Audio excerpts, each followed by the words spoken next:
With the rules of procedure, the second reading debate is adjourned and the bill is referred to the House Committee.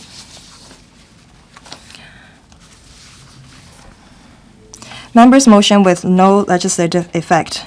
Mr. Yim Kong will move a motion on promoting cooperation between Guangdong and Hong Kong and consolidating Hong Kong's position as an international maritime center. Mrs. Regina IP will move an amendment to the motion. This council will proceed to a joint debate on the motion and the amendment. Later, I will first call upon Mr. Yim Kong to speak and move the motion. I will then call upon Mrs. Regina IP to speak, but she may not move the amendment at this stage. The joint debate now begins. Members who wish to speak, please press the request to speak button. And I'll call upon Mr. Yim Kong to speak and move the motion. President, I move that the motion as printed on the agenda be passed. First of all, I have to declare interest. I am a deputy chairman to the China Merchant Board. Hong Kong's economy grew because of our ocean. We used to rank the first in terms of the busiest port, and in 2000, after peaking in 2021, our number of TEUs has dropped. In 2023, we dropped to $244 million, and we dropped to the 10th in terms of ranking. It seems that our terminal is diminishing. Our throughput has dropped from 22% in 2001 to 27% in 2023, while the percentage of Shenzhen raised to 39%, Guangzhou 34%. Our connectivities dropped recently as well. According to the UO, our index of container liner service has dropped from the higher level in 2007 to 376 million in 2023. And we have been ticked and disregarded as the deep sea calls by a number of alliances. Now, the mainland ports have been opening up. That is why the containers do not rely on Hong Kong to transship, and other countries can make use of mainland ports to transport their containers. And there is a cabotage. Well, the Yantian has relaxed the cabotage rule in 2022.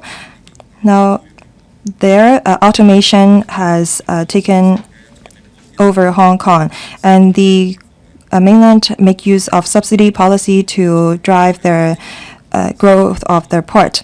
Hong Kong relies on the market, and the administration really does not intervene in the development of the market.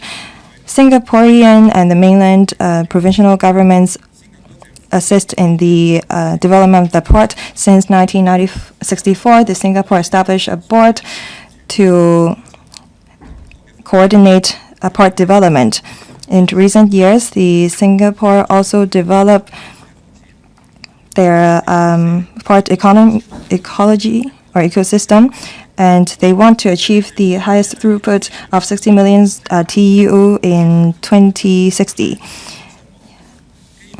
Yantian Port has achieved this one province, one port strategy goal, and this enhanced their competitiveness.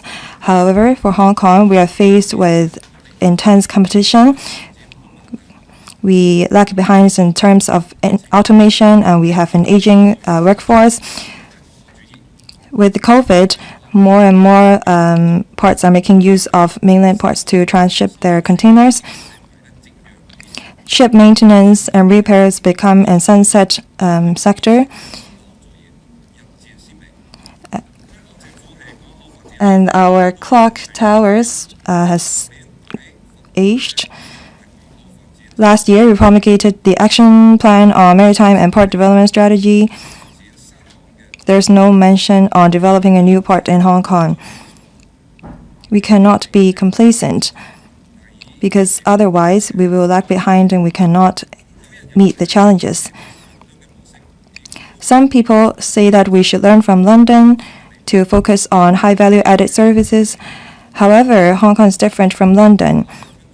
The throughput of our neighboring parts have overtaken Hong Kong. Shenzhen and Guangdong governments supports the development of high-end port services. So we have to recognize the urgency of our problems. We have to work with mainland ports to consolidate our position as an international maritime center. Although there's been disputes, we do have a consensus on developing Hong Kong into an international maritime center. So what strategies should we adopt for us to achieve this goal? I have 6 suggestions. First, the administration should make use of the infrastructures of GBA to coordinate with the Guangzhou authorities. We should learn from the experience of other joint ports over the world. We should make use of the Shenzhen ports and lead a Guangzhou, Shenzhen, Hong Kong joint port to enhance our competitiveness and consolidate our position as an international maritime center. Second, with the restrictions posed on the bridges in Hong Kong, I think that we have to study the ports that we have so that we make sure that the infrastructures that we have can meet the needs. Third, we have to encourage transshipment services. We have to attract more enterprises to make use of Hong Kong as a transshipment hub.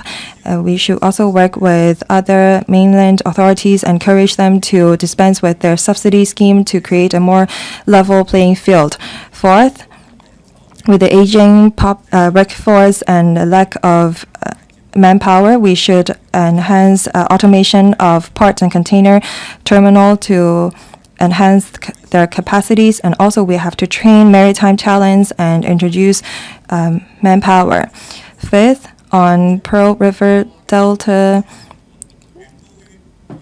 vessels costs of using Hong Kong's ports compared to mainland ports, we should impose or relax restrictions and lower the fees for mainland vessels. Sixth, fuel bunkering is a reason for vessels to berth in Hong Kong. We should enhance green maritime fuel bunkering. President, shipping makes up 80% of our logistics sector. If our shipping industry continue to decline, that will undermine our growth of economy. So we have to impose and take appropriate strategy. With the motion, I hope to encourage members to think about how we can improve the situation. I will listen to members' views and give a summary. I so submit. I now pose the question to you that Mr. Yim Kong's motions be passed. Mrs. Regina IP. Thank you, President. I thank Mr. Yim Kong for moving the motion to remind the administration that with the National 14 5-year plan and the outline development plan for the GBA, Hong Kong is ready to be developed into International Maritime Center. But we are faced with challenges because we have our throughput decreased to dangerous numbers.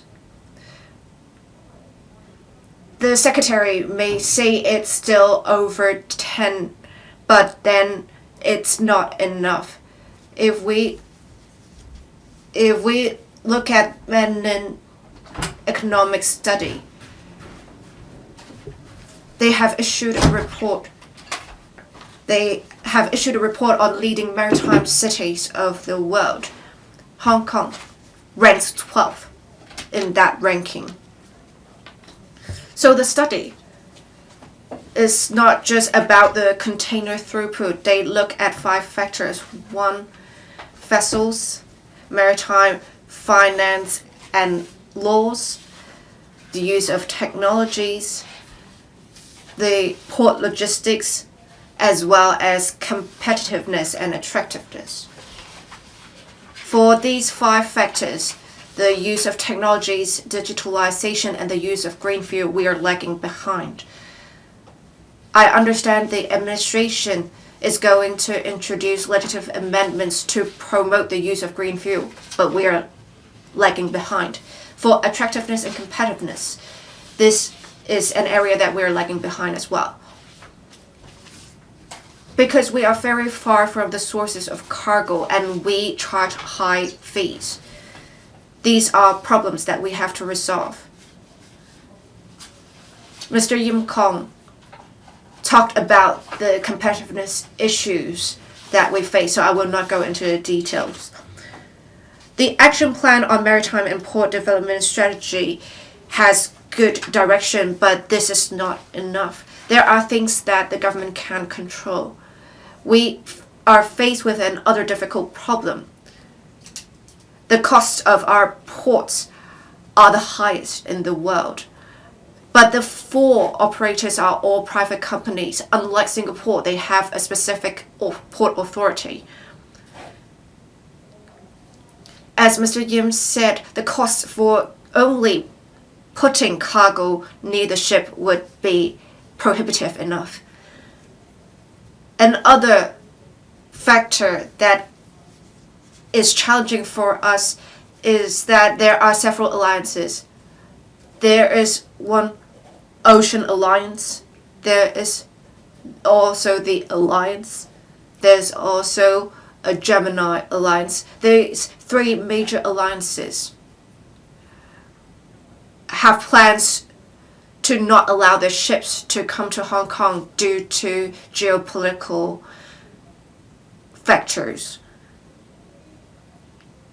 So some ship companies, or most of the ship companies, would want to go to the large ports, Nansha, Shanghai, Shekou ports. These ports are also very efficient.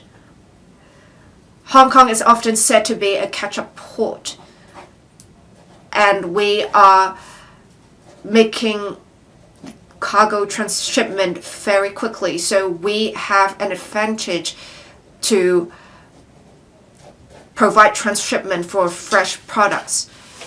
But with these alliances not allowing the ships to come to Hong Kong and other countries increasing our duties, it is not good for us due to time constraints. Since the government has so many consultancy studies done, I think you should promulgate a consultancy study to see how we can better make use of vacant terminal sites and how we can improve our port operations.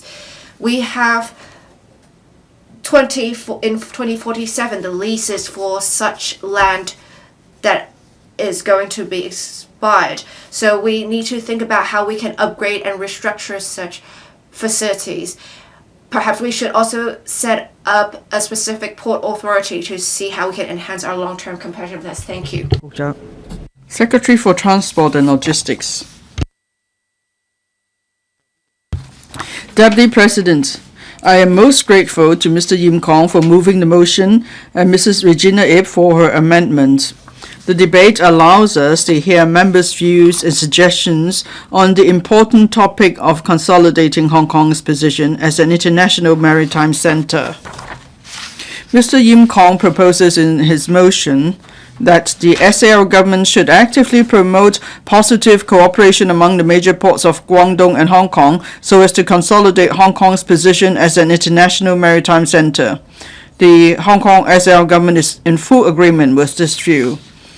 In fact, the 14th five-year plan and the outline development plan for the Guangdong, Hong Kong, Macau, Greater Bay Area explicitly support the status of Hong Kong ports (HAP) and the development of high-value added maritime services for better integration into the overall development of the country. The 14th five-year plan supports the development of 8 centers in 8 key areas in Hong Kong, one of which is an international maritime center.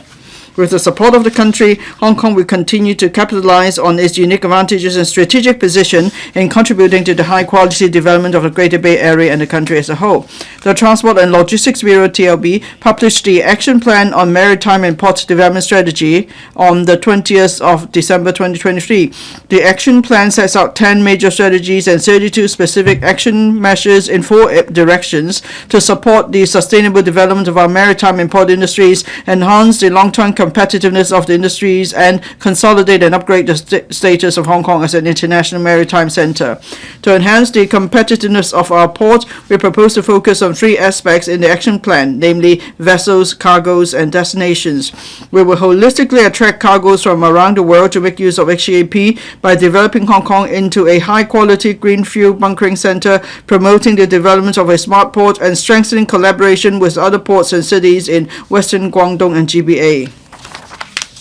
The HAP Shenzhen Port SZP and Guangzhou Port GZP in GBA all have their own distinct competitive advantages. Hong Kong, as the edge of a free port status, fast clearance procedures, high efficiency, strong international connectivity. Hong Kong HKP is a key transshipment hub and catch-up port in the GBA cluster of world-class ports. It is particularly adept at handling high-value and time-critical goods. Its strengths complement XZP and GZP perfectly. Together, the ports provide efficient services to the manufacturing, import, and export trade and other industries in GBA and in the southern China region as a whole. Ports in GBA have always been complementary to each other in terms of resources. If the operation of any of the ports is disrupted or suspended for various reasons, the complementary effect among the ports will come into play. One example is the partial closure of Yantian Port in May 2021 due to a COVID outbreak. Hong Kong assisted in the handling and easing of the port congestion. We believe that maximizing the synergy effect of the complementary and mutually beneficial system of free ports in GBA is the best way to enhance the overall international competitiveness of the Pearl River Delta Port Cluster. In this regard, the SL government will continue to strengthen the collaboration between Hong Kong and other GBA ports with a view to promoting the overall strength of the GBA Port Cluster. Hong Kong will continue to leverage its unique advantages under one country, two systems to act as the maritime super connector for GBA cities. TLB and Guangdong Port Authority signed the Memorandum of Understanding on Greater Bay Maritime Cooperation in May 2023 to establish a communication mechanism on port and maritime cooperation. Regular meetings and exchanges are held to explore ways to enhance cooperation, strengthen publicity and promotion, and encourage the further exchange of talents. To promote exchanges between Hong Kong and other GBA cities, we will explore the establishment of liaison and cooperation mechanisms with other GBA ports and cities to leverage our complementary strengths and promote bilateral cooperation. Together with the industry, we will also continue to explore further areas of cooperation between Hong Kong and other ports and cities with a view to enhancing the overall competitiveness of HAP and GBA port cluster. For Hong Kong to play its role as the maritime superconnector of GBA, it is crucial to step up publicity on the maritime cluster in GBA. We will continue to organize many mega events with the maritime industry in GBA, publicize the comprehensive strengths of the GBA port cluster, and promote closer collaboration among the GBA ports. By fostering business connections and collaboration between the international maritime enterprises and organizations in the Hong Kong maritime cluster, a comprehensive maritime cluster can be formed in GBA in which the Hong Kong maritime cluster will be able to make a significant contribution. Together with the Hong Kong Ship Owners Association, we have started preparation for the 2024 Greater Bay Maritime Conference, tentatively scheduled for mid-November in Shenzhen. The objective is to strengthen, deepen, and broaden cooperation with the GBA maritime clusters, showcase its collective strengths, and achieve complementary development. Identifying more opportunities in GBA for the exchange of maritime talents is one of the major strategies under the action plan. Manpower resources are the key to the sustainable development of the maritime industry in Hong Kong. We aim to expand the maritime talents pool to cover different areas of the maritime and port industries. In the past few months, we visited GBA for exchanges with local maritime departments and various professional educational institutes. The aim is to promote cooperation and knowledge sharing in nurturing highly skilled maritime talents in GBA. Deputy President, I will listen carefully to members' views and then I will give a detailed response later. I so speak. Thank you. Dr. Wendy Hong. Thank you, Deputy President. Hong Kong used to be the busiest port in the world, but now we have seen a declining container throughput, and we have seen the ranking of Hong Kong falling out from the top 10. We have seen the declining status of Hong Kong port for several reasons. There are geopolitical tensions. There is also competition from neighboring ports and other factors. There is also the pandemic factor. We have made better use of lorries and land transport. We have also seen an aging population of workers in the industry. We have therefore a shortage of talents. There is a plan for Hong Kong to be developed into an international maritime center. What does that mean? Some say we should refer to the experience in London, that we should focus on high value added maritime services. It is because some people think the shipping industry is a sunset industry, but we see there are many ports in the Greater Bay Area that are far better than a Hong Kong port. Some would say that we should release the land and let other ports in the Greater Bay Area do such work. I do not agree with that. From a national strategy perspective, we still need the ports in Hong Kong. In today's world, we need to make sure there is always a last resort. We are the only free port in China. If there is a complete decoupling between China and the US, Hong Kong's ports will not be replaceable. And in fact, when China first became the People's Republic of China, it is designated that Hong Kong should be the port of China. There are, of course, challenges that we face. So from a national strategy perspective, we would need the ports of Hong Kong to meet such challenges. For high value added maritime services, it would include, say, maritime finance and maritime law. These are the traditional pillars of Hong Kong economy. If we continue to develop only these traditional industries, it would limit the diversity of Hong Kong's economy. We need to enhance the competitiveness of Hong Kong's ports. It is of course difficult, but there is no other way. I have 7 suggestions. 1. Hong Kong's ports development is private-led. So I think the government can provide more incentives for companies to promote the development of ports to go green, for example, so that Hong Kong can be developed into a green fuel bunkering center to attract more ocean-going vessels to port in Hong Kong. We also need to implement some facilitating clearance arrangements for the logistics industry so as to enhance efficiency of Hong Kong as a transshipment hub. For ocean-going vessels coming to Hong Kong, often they would need to go through southern China. We can perhaps provide more convenience for such vessels so as to encourage them to come to Hong Kong. We should also make a register of the talent pool of the industries to allow them to work in Hong Kong temporarily without applying for visas in order to alleviate the shortage of talents.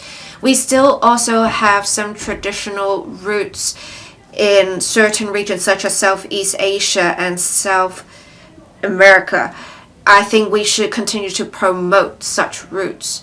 We should also improve collaboration with other ports.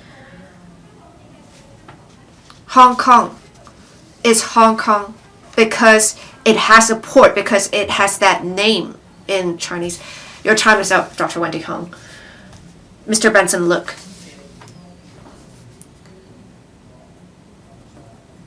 I thank Mr. Yim Kong for moving the motion.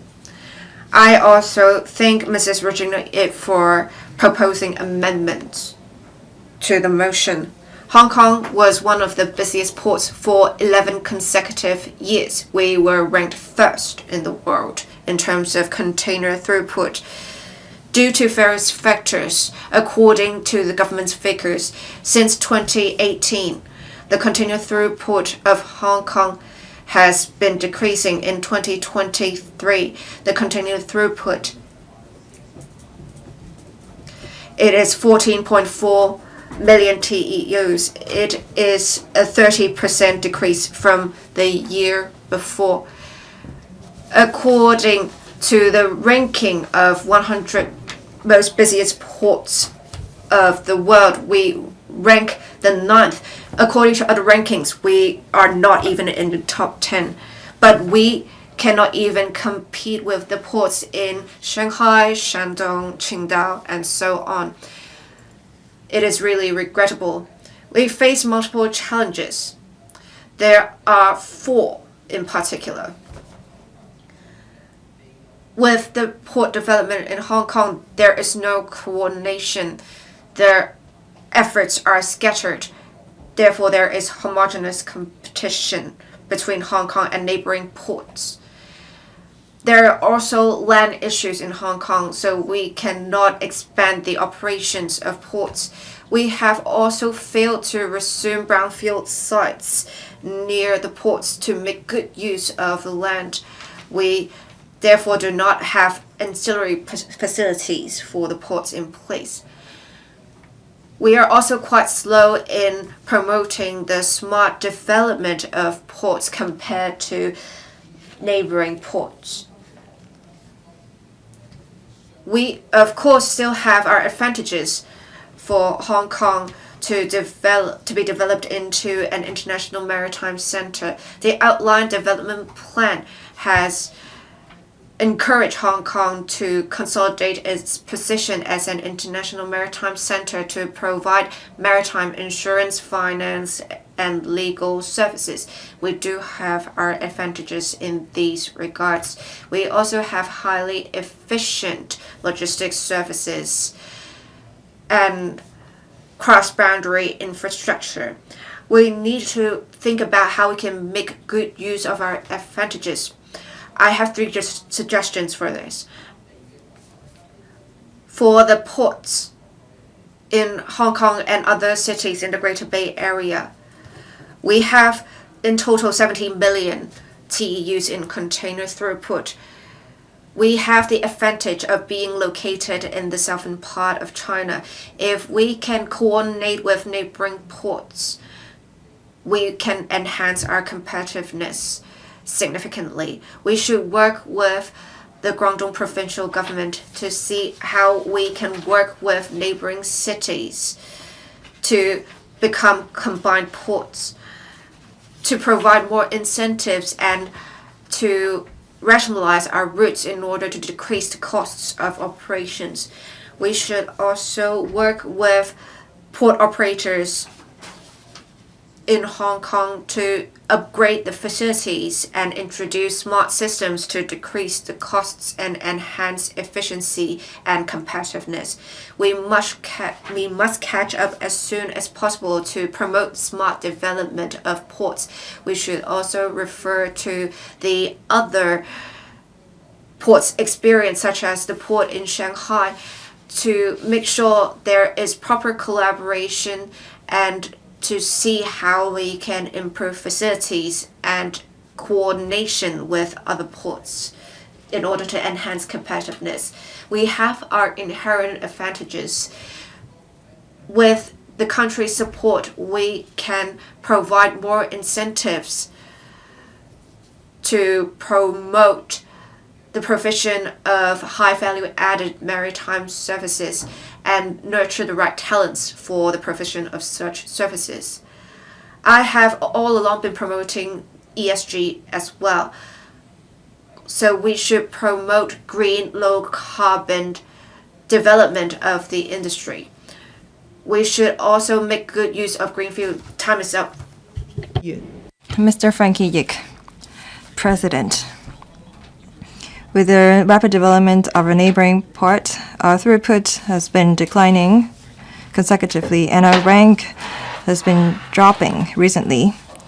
Although Overliner pointed out that we have slipped out of the top 10 busiest container port, as an international maritime center, we can develop high value-added maritime services, and we have to also at the same time develop our port.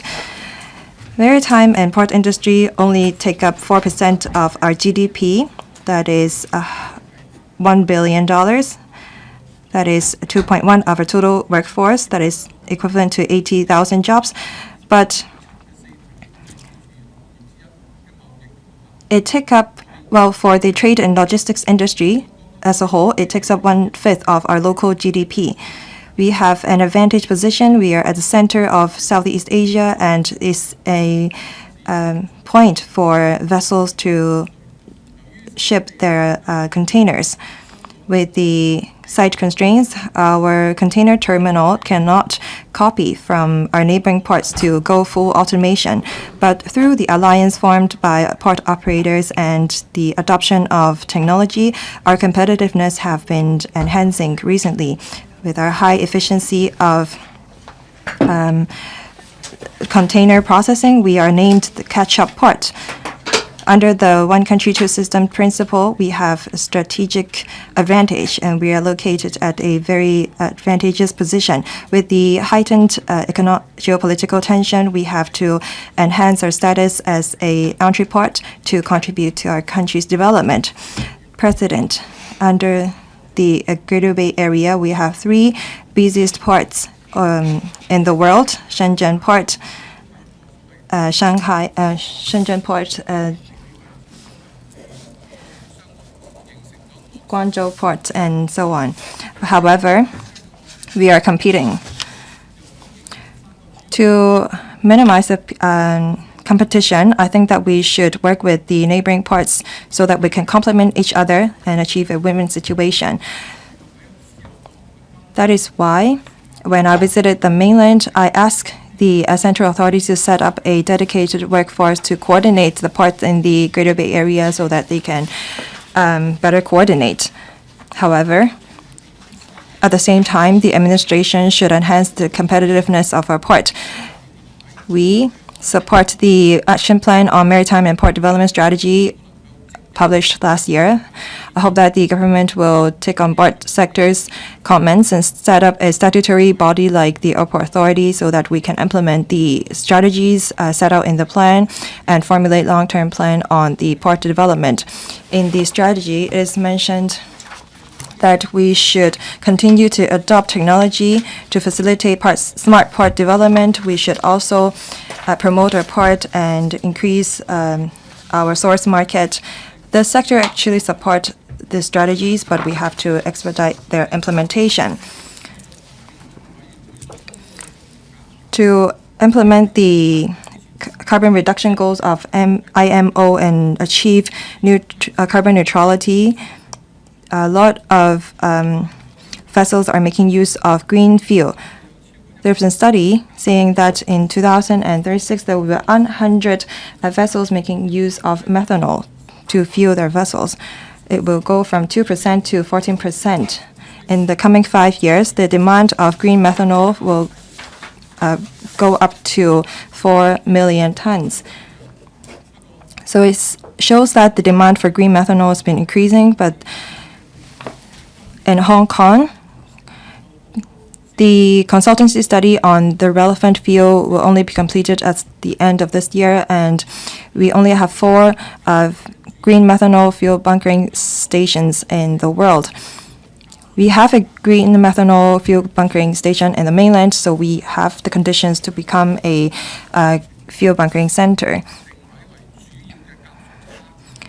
I think that we can position ourselves as a major methanol bunkering station. I so speak in support of the motion and the amendment. Professor Lau Chi-pan. Thank you, Deputy President. I speak in support of the motion moved by Mr. Yim Kong on promoting cooperation between Guangdong and Hong Kong and consolidating Hong Kong's position as an international maritime center, and the amendment moved by Mrs. Regina IP. Since the 1940s, the opening up of Hong Kong, we have adopted a free port strategy, and today we are an international maritime center. The development of port in Hong Kong shows the change of time, and it shows our strengths. With the globalization, we have to deepen our coordination with Guangdong, and this is conducive to the economic development of the two places. Our logistics industry arose because of the Opium War, and it became Hong Kong became an important part connecting the world and the mainland. With the Suez Canal established in 1989, it facilitated the development of logistics industry over the world, and that benefited the Hong Kong port. In time, we have developed a comprehensive maritime management policy that facilitated the growth of the industry. In the 2000s, Hong Kong's been developing our maritime services. After the war, the shipping industries were affected by geopolitical tensions and declined.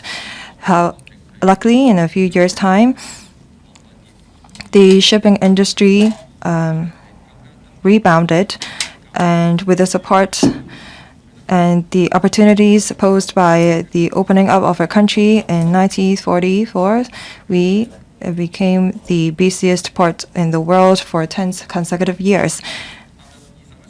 In the 20th century, we were faced with the change in the international political landscape. We have to consolidate our position as an international maritime center. Under the outline development plan for the Greater Bay Area, we have opportunities to coordinate with different cities under the Greater Bay Area. As an international maritime financial center, we have efficient customs clearance procedures and financial policies. In Guangdong, they have a great demand and comprehensive industry chain. We can complement with each other to contribute to the development of our maritime services. By cooperating with Guangdong, we can improve the efficiency of the use of our services, and we should take advantage of our positions as an entreport and form a combined port with other cities in the GBA. We should also be a ship financing center so that we can develop the financial sector and facilitate the green transformation of the sector. President, we have an outstanding history of our shipping industry. If we cooperate with Guangdong, we will be able to enhance our competitiveness, and we can inject new impetus into the development of the international maritime services. I so submit. Dr. Lo Wai Kok. Deputy President, I thank Mr. Yim Kong for moving the original motion and Mrs. Regina IP for moving the amendments. I agree with the motion. I think that the administration should take concrete measures to coordinate and cooperate with Guangdong Port to consolidate our position as an international maritime center. Deputy President, we used to be a leading maritime center. Our container throughput remained the largest in the world. However, given the heightened geopolitical tensions and the homogeneous competition between Hong Kong and neighboring ports, our maritime industry was faced with great challenges. Despite this, Under the one country, two system principle, we have the advantage of having the support of our country and being connected with the rest of the world. Under the 14th five-year plan, the country recognized our position as the International Maritime Center. In 2020, the Guangdong government promulgated a plan on the maritime development, and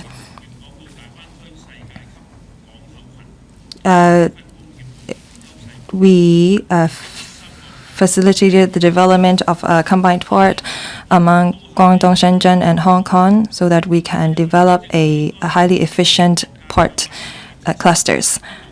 I think that we should establish a Greater Bay Area cross-boundary transport management authority to enhance cooperation and enhance connectivity among our infrastructures, so that we can consolidate resources of airport, bridges, and land transport. And also we have to enhance the flow of service, capital, manpower, so that we can turn Greater Bay Area into a international maritime and transport hub. Also, we have to enhance joint transport services, so that we can consolidate our position as an international maritime and aviation center. Maritime industry covers a number of areas. We have a comprehensive international professional services. We can provide ship brokering, ship management, marine insurance, ship finance, maritime arbitration, and legal services. This will facilitate our position as a super connector between the mainland and the world, and our role as a super value adder. Deputy President, for us to develop our maritime services, we have to make use of INT and new quality protective forces to enhance our competitiveness. I think that we can work on two different areas. First of all, different places and countries are making use of technology to intellectualize their ports to enhance their efficiency and capabilities. I think that we have to speed up in terms of our automation of our ports.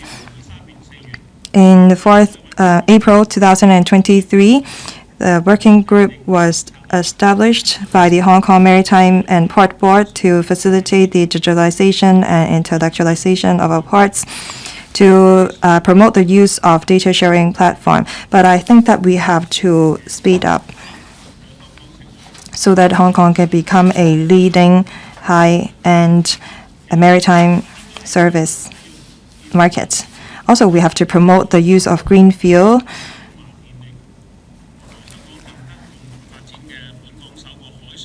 On our first LNG bunkering station developed by the CLP and Hong Kong Power was commissioned in July 2023. This will help us achieve the goal of carbon neutrality. The administration has set up an interdepartmental working group to study LNG bunkering for vessels. Also, the administration will consider providing green methanol bunkering services to vessels and establish a supply chain to create or turn ourselves into a green maritime fuel bunkering center and consolidate our position as an international maritime center. I so submit. Dr. Chow Man Kong. According to statistics, in 2023, the throughput is about 14 million TEUs. Compared to the year before, there's a drop of 40%. And we've also fallen out of the top 10 ranking ports. That means that we are facing a serious challenge. But then if we look at the 2023 Xinhua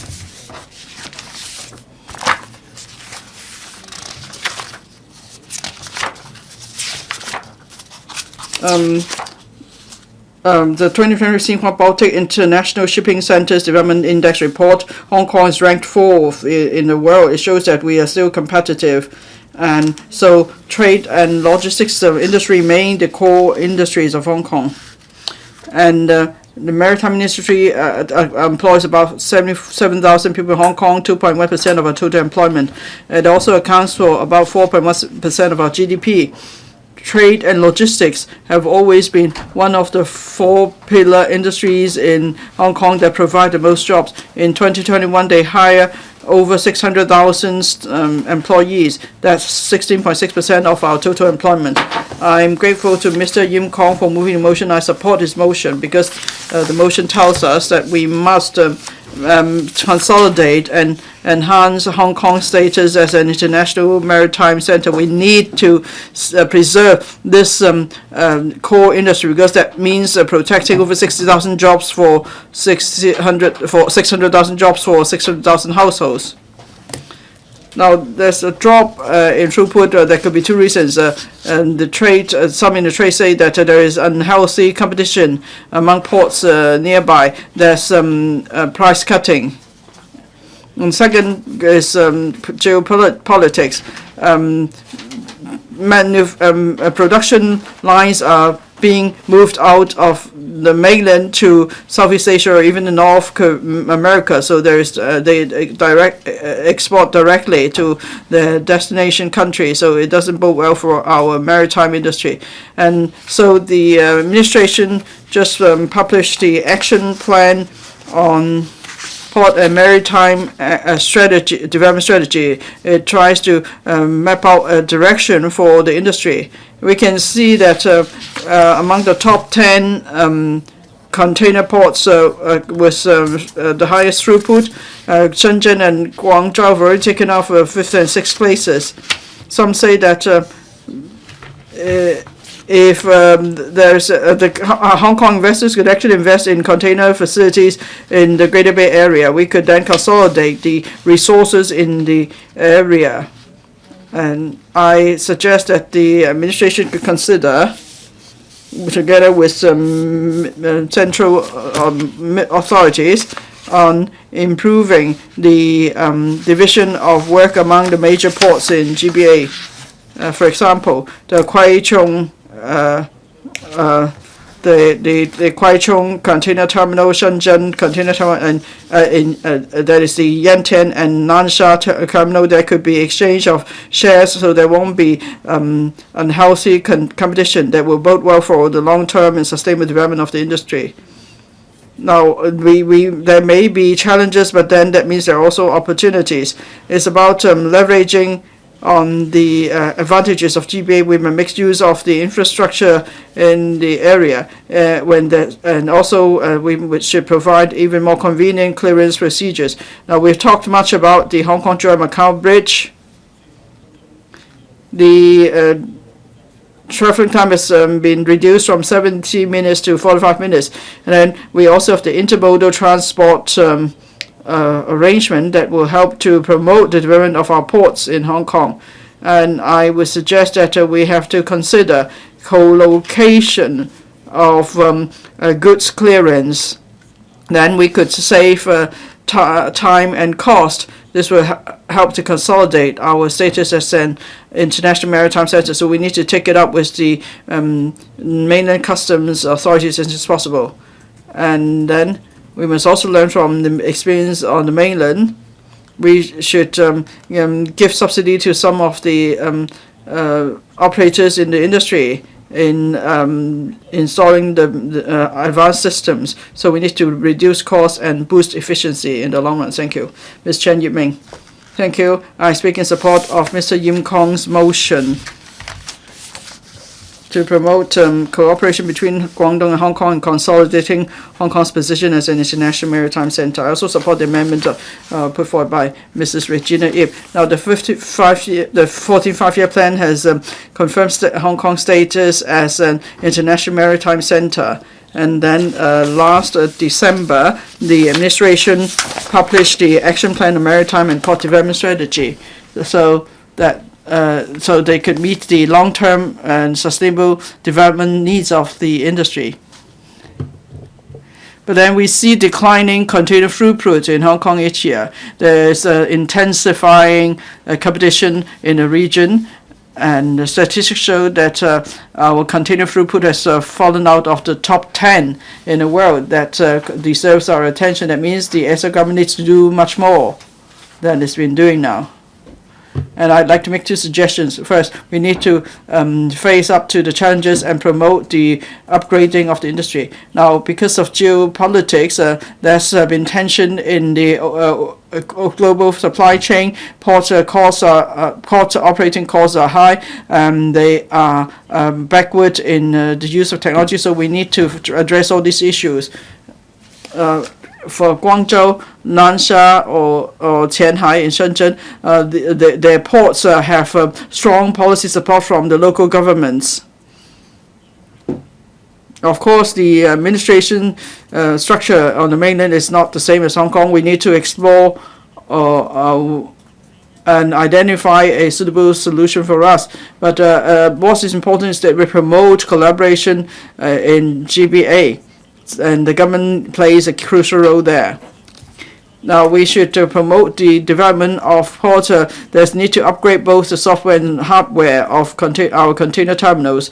Now the government is promoting the port community system through the use of data. They try to enhance the operation of container terminals and also coordination effort that will help to save time and cost.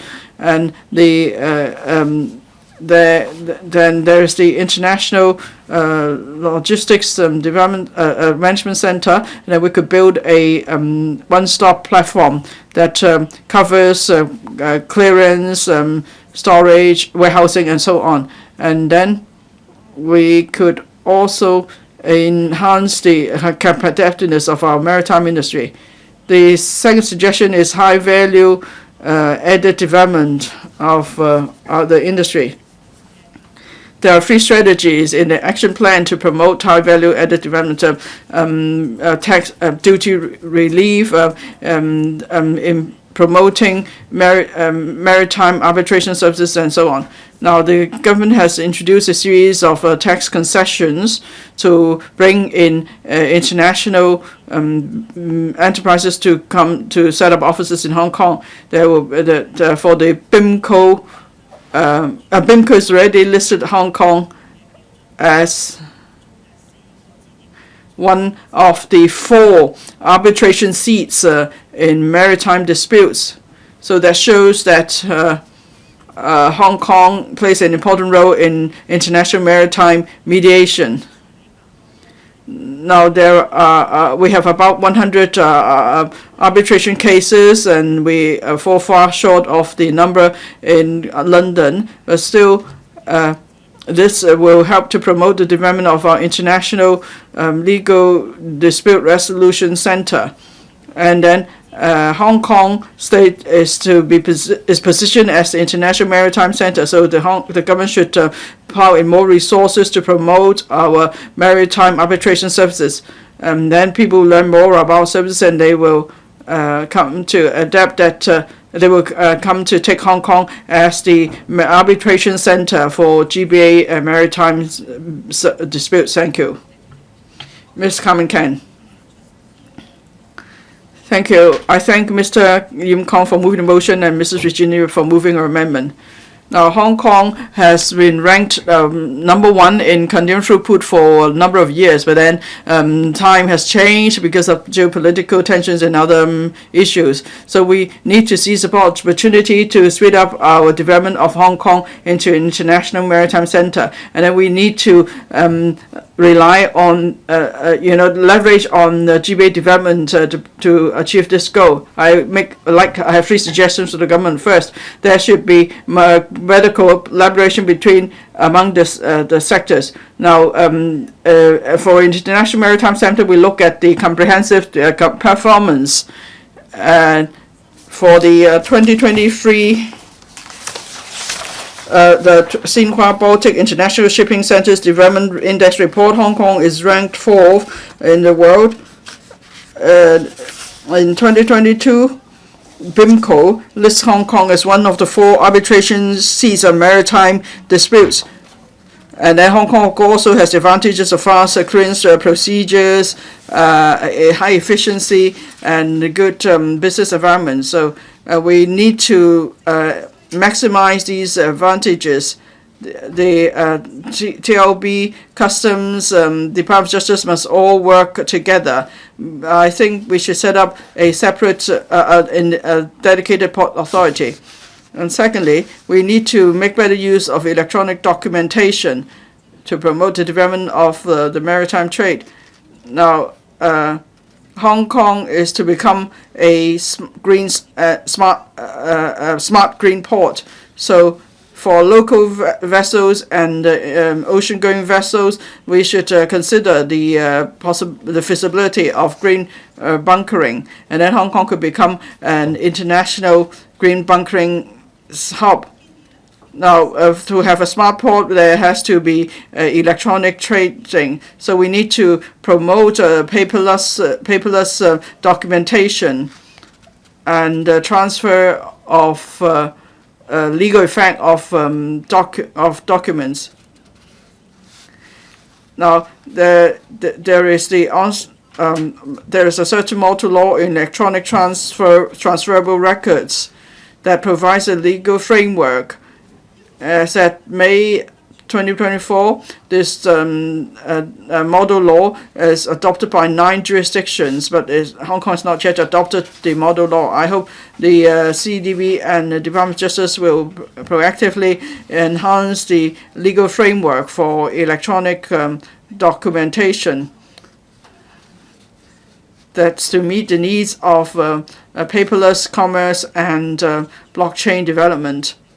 And then we should sign economic agreements with Asian countries to make sure that there could be free transfer of electronic documents. Thirdly, we need to leverage on the GBA advantage.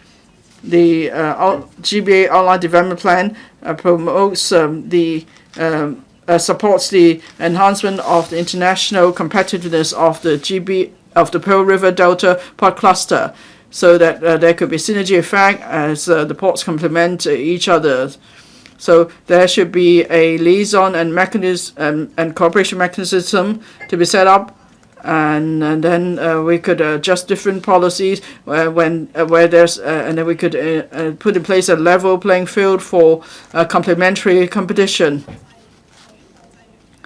Now, Hong Kong has advantage in our international connectivity. The strength of our professional services such as legal, insurance services, and so on. So the government should promote development of combination port with the other 9 cities of the GBA. We should have more intermodal transport arrangement with other GBA cities. The government should study building a world-class port cluster together with other cities of GBA. I speak in support of the motion and the amendments. Mr. Edward Leung. Thank you, Deputy President. I speak in support of the motion. I would first like to declare that an interest I am working for a company that would provide services to the China Merchants Group. Hong Kong has ranked first for many years in terms of container throughput, and the industry is very important to the economy of Hong Kong. Unfortunately, according to some reports, we are no longer in the top 10. According to the administration, in some reports, we are still in top 10. But still, we have seen a decline in the container throughput of Hong Kong. If you have recently visited the container terminals, you would see a very different sight from before. We have much vacant land. And we have seen in neighboring ports, they are seeing an increasing container throughput. It really shows that we cannot compete with them.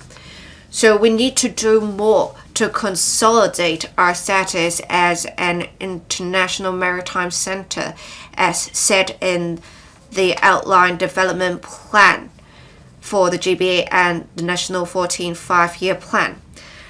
Last year, the action plan on maritime and port development strategy was promulgated. There are multiple recommendations in the action plan, and it shows how much importance the government is attaching to the development of ports. One of them being to see if it is feasible to develop Hong Kong into a greenfield bunkering center. It is indeed the trend, and we have seen a consensus in the trade that before 2050 we should achieve net zero emissions. And last year, the 4 major shipping companies already have plans to make use of methanol as the major replacement fuel. For example, for Maersk, the vessels under its management are already making use of methanol to power the vessels. And in Singapore, they have their bunkering vessels make use of methanol. And in this year, for certain vessels, they can make use of green methanol in the country. In Shenzhen Yantian Port, they are actively taking forward such work. We need to catch up fast to take part in the work of green fuel bunkering to tie in with international trends. We should also strive for major shipping companies to set up operations in Hong Kong. We need to act fast. We should not delay our efforts any longer. We should start now. So I ask the government to commence their efforts for the action plan as soon as possible. Hong Kong is one of the 4 designated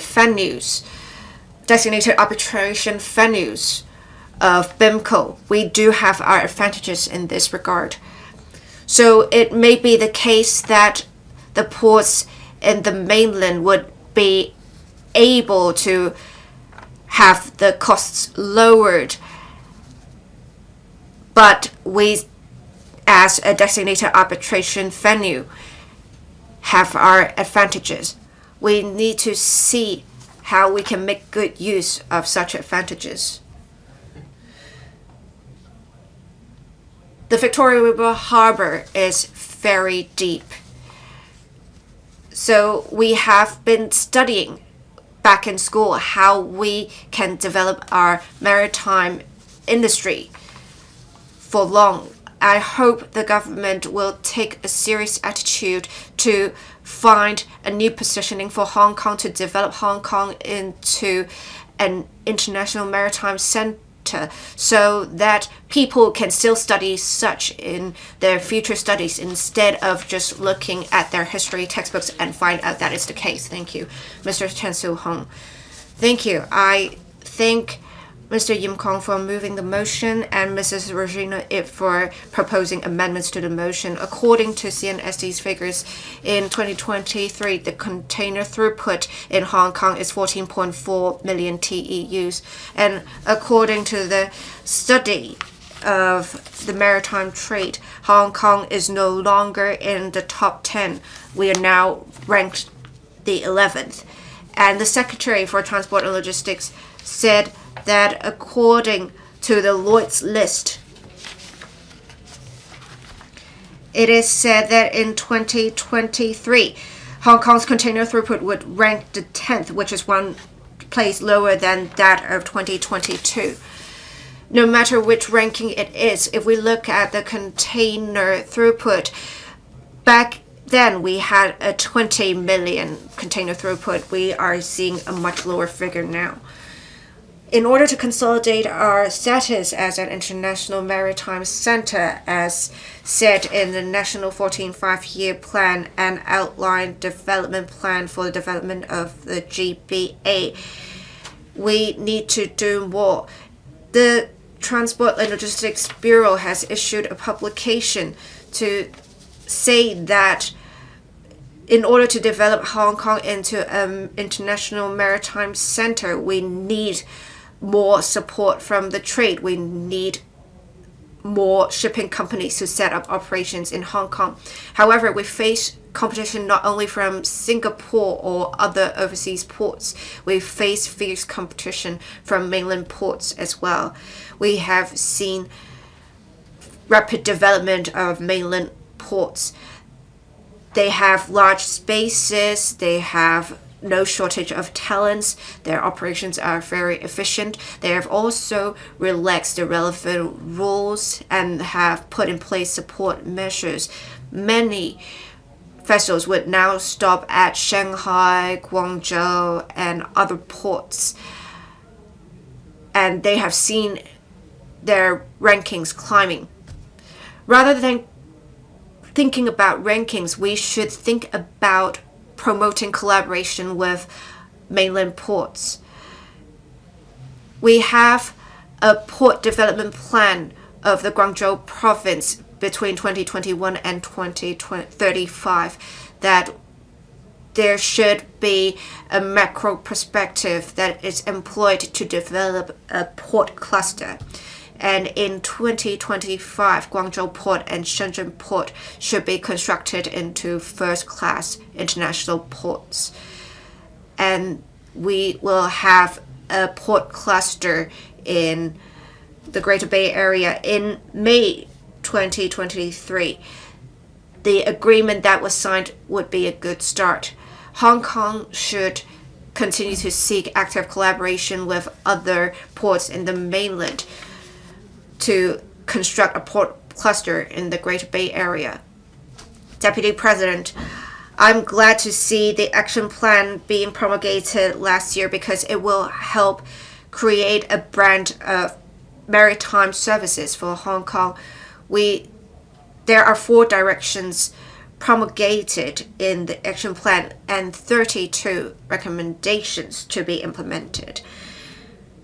One of the important measures mentioned in the action plan is to construct Hong Kong into a greenfield bunkering center to provide green methanol and natural gas bunkering and to promote smart port development and enhance collaboration with other cities of the Greater Bay Area and enhance connectivity between Hong Kong ports and other regions' ports.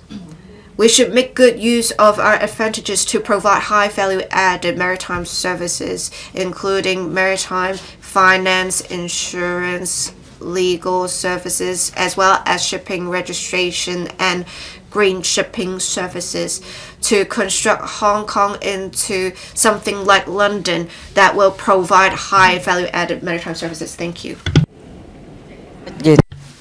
Ms. Eunice Yong. Thank you. I speak in support of Yim Kong's original motion on promoting cooperation between Guangdong and Hong Kong, consolidating Hong Kong's position as an international maritime center, and also support Mrs. Regina IP's proposal for amendment. Well, recently we have seen that there is a drop in the maritime throughput in Hong Kong.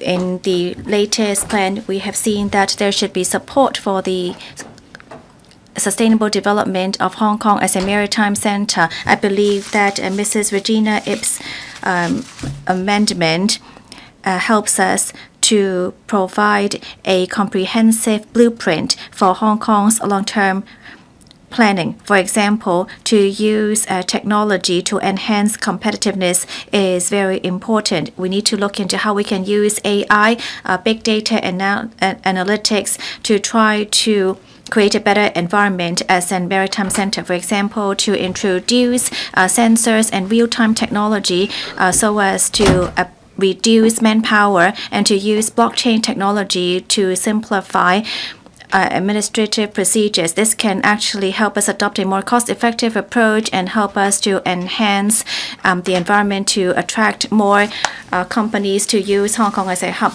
We should also use better our vacant land near the port. Currently, there are only limited resources. In the latest Northern Metropolis Action Plan, we have seen that there's actually a plan for the vacant sites, and we hope that we will be able to create more supply for warehouses. We need to look into how we can better use the vacant terminals or ports to use our land resources. We should also look into creating a synergy effect with Guangdong through solidifying Hong Kong's position as an international maritime center, and in promoting cooperation between Guangdong, we can actually complement each other and to provide better services as a comprehensive court. This can help us to enhance the competitiveness of Hong Kong as a maritime center. And with more cooperation with Guangdong, we'll be able to set up a strong mechanism to increase and enhance the advantage between the two sides. We do not want there to be more supply than demand. Instead, we should work together with Guangdong to consolidate our position.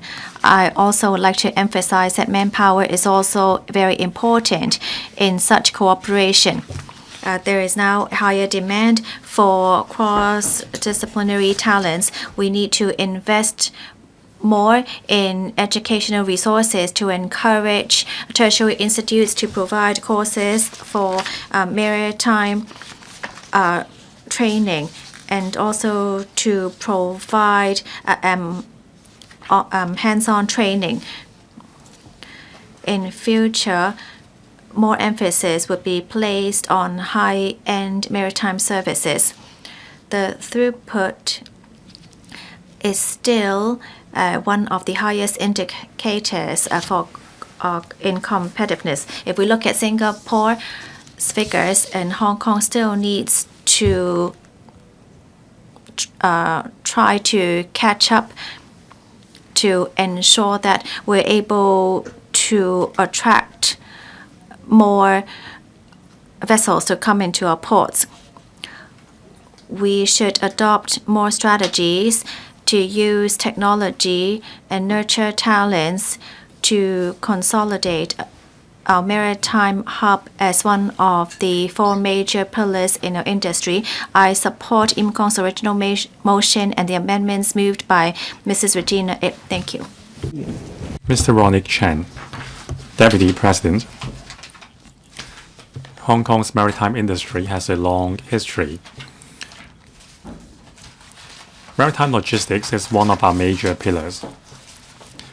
We have been holding our own place in the world ranking for many years.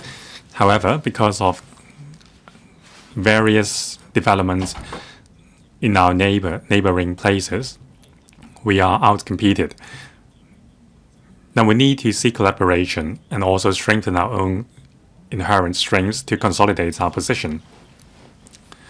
Deputy President, when I was working in the banking industry in the 1980s, we were, for many years, the world's #1 container port. However, there were lots of developments in the port clusters in the GBA, and because of the close geographical positioning, there is huge competition. Now, Hong Kong ranked 10th, while Shenzhen ranked 4th this year. Our rankings has dipped, while that of Shenzhen remains. Now, our strength relies in that we are a free port, we have very efficient customs and excise department, and we have a lot of high value added products coming through our ports. Now, the port industries in Shenzhen, Guangdong, and Hong Kong have various strengths. On the principle of complementary strengths, we can work together and enhance the synergizing effect of the port cluster. Governments are allocating various resources to subsidize the trade.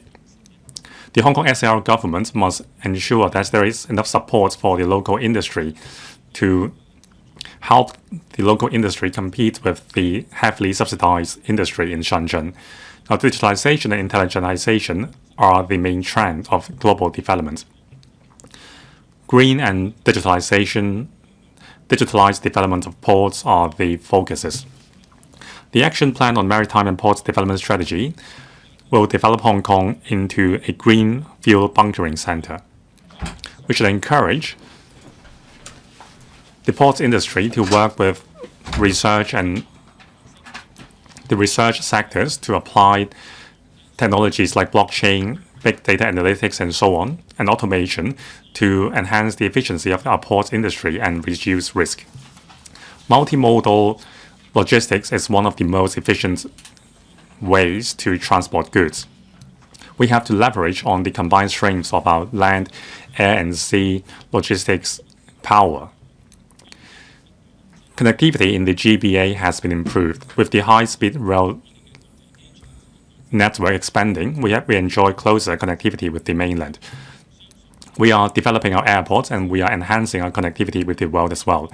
By pursuing developments on the three fronts, we can enjoy better connectivity with the mainland and the world. This will enhance the competitiveness of the ports industry. As a representative of the financial services industry, the government should harness the strength of the financial services industry to improve our infrastructure. Our long history means that we have a mature financial service system to support the development of our ports industry. We should enhance the connectivity and financing activities for port activities. It will further enhance the value of our ports industry. The outline development plan for the GBA and also the National 14th Five-Year Plan mentioned that Hong Kong should consolidate its position as an international maritime and logistics center. With the efforts and planning of the Hong Kong SAR government and collaboration with the mainland counterparts, we can scale new heights for the ports industry. I so submit I support the motion and the amendments. Mr. Duncan Chiu.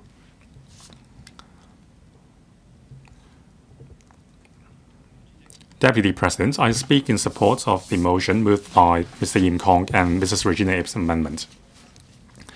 The National 14th Five-Year Plan and the Outline Development Plan for the GBA recognized Hong Kong's position as an international maritime center and a regional logistic hub.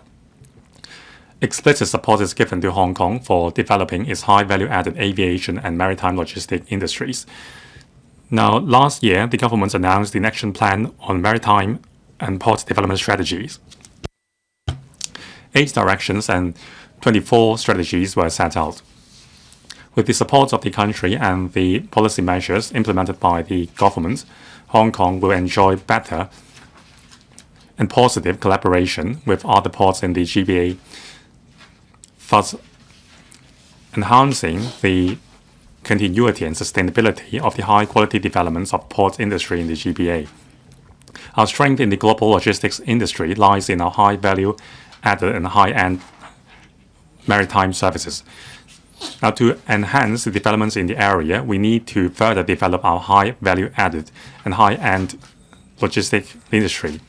We need to harness the strength of high and new technology to pursue high-quality developments while enhancing collaboration with other mainland cities in the GBA and build a world-class ports cluster. In recent years, there is a significant drop of container throughput from 1,800 TEUs in 2019 to 1,400 TEUs in 2022. Our #1 world ranking has dropped, and the industry is not doing so well. But this is still a large market. We need to rise up to the challenges, including applying advanced technologies to overcome challenges and raise efficiency.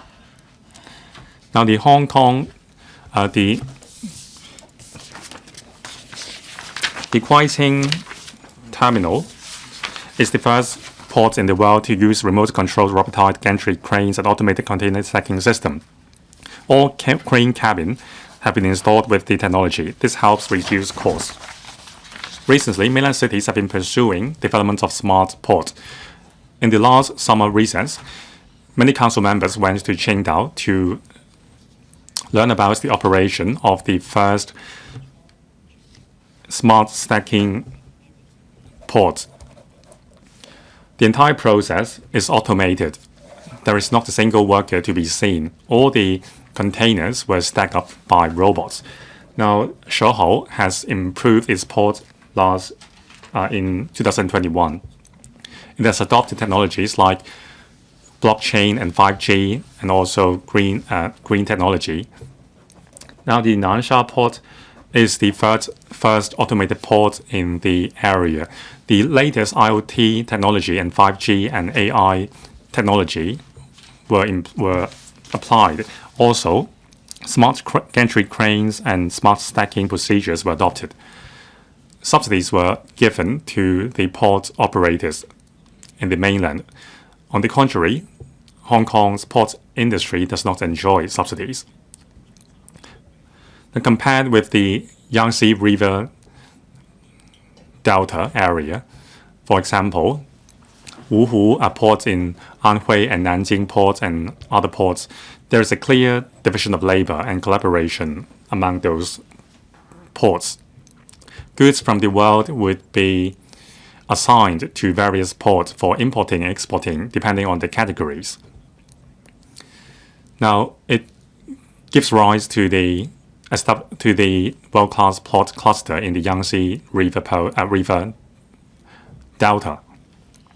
Now, Hong Kong must also engage in complementary developments with other ports in the GBA to create a larger GBA port cluster rather than engaging in homogeneous competition.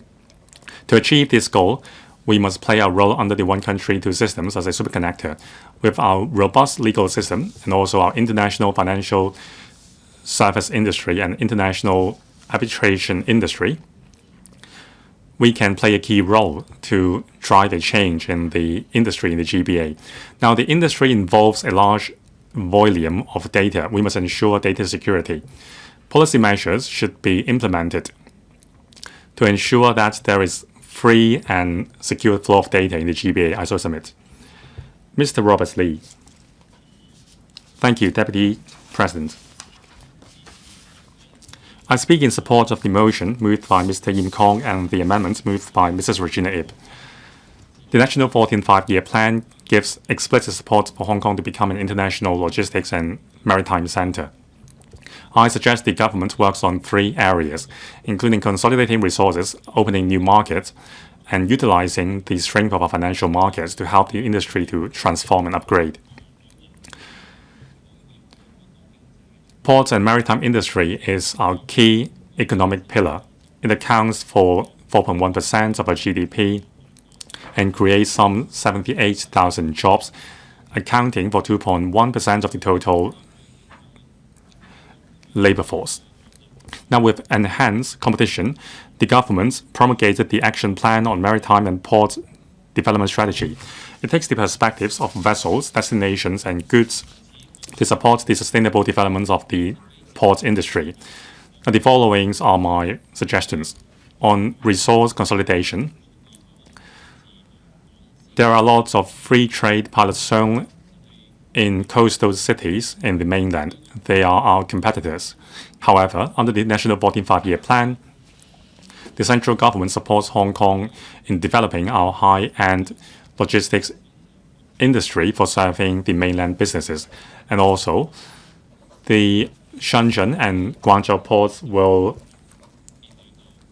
complement our strengths. Now, we have very short port states detention rates and we have advantage in our financial system. We must further collaborate with other GBA cities to leverage on our own strengths. For example, our major port operators should harness their resources in the mainland and also work with other cities in the GBA to form a port cluster to enhance port activities in the GBA and enhance our position as a logistics hub. On tapping new markets, we should establish a warehouse for LME products. At present, LME products from the mainland can only be sent to warehouses elsewhere in the Asian region, and then the products would be shipped elsewhere. If we can set up an LME storage house or warehouse facility in Hong Kong, we can provide services for LME manufacturers in the mainland. It will ensure security of the supply chain and protect the supply chain from sanctions by other countries. Also, Hong Kong can provide RMB-denominated LME services or products to other Belt and Road countries to help internationalize the RMB and consolidate our position as a maritime center. Third, the government should promote collaboration between the ports industry and the financial services industry. The Action Plan on Maritime and Port Development Strategy proposed Hong Kong's ports industry moving towards a smart direction, including building a smart port using green energy and also expanding our services for high value-added products. The financial sector, on the other hand, can provide financing services for the port industry to digitalize and intelligentize the industry. ESG standards can be set up by the financial services sector. ESG accreditation services can also be provided. With our position as an international financial center, more shipping industry players can be attracted to set up in Hong Kong. True, we face a lot of challenges, but with the support of the Central People's Government and the efforts of the trade and the government, plus our strength in the financial sector, we can fulfill the visions set out under the Action Plan on Maritime and Port Development Strategy, so that we can make the port and maritime industry prosperous again. Mr. Tang Fei, Deputy President, I speak in support of the motion moved by Yim Kong and other members' amendments. Now, the shipping industry is an economic pillar for Hong Kong. This is beyond doubt. We are one of the cities in the world with a quality port, but in the face of competition from other mainland ports, our performance is not as good as before. Now, I'd like to stress that we should hire consultants to study how we should draw up our strategy in port development, because there are different ports in the world and homogeneous competition is inevitable. Since many of these ports are close to the coastline, they're close to each other. We should make better use of smart technology. We should also improve the legal system, and we should make it value for money, making use of the currency rate. For example, we should address the issue of geopolitical tensions so that we provide an edge in terms of price competition, and consider mapping the way forward for the port and shipping industry. We need to place equal emphasis on manpower training. According to the Action Plan on Maritime and Port Development Strategy promulgated last year, the port and shipping industry provides some 80,000 jobs, but many young people in Hong Kong are deterred to join the industry. According to the VTC's report in 2023, assistant coxswain. Now, as well as general coxswain, there is a general shortage. For mechanics, we're short of 10%. Technical manager or superintendent, again, we have shortage. So this is embarrassing. As we want to promote the development of the port and shipping industry, we are short of hands. Now, according to VTC and other studies, young people do not know enough about this industry. Now, to put it more precisely, it's not about the knowledge of young people, but the knowledge of their parents. They have some old-fashioned ideas about the industry. They are not. They don't want their children to become seafarers. But nowadays, seafarers are no longer required to spend a lot of time at sea. The journey time can be shortened by up to 9 months. And when ships call to different ports, these seafarers can also take up other jobs as they are very popular.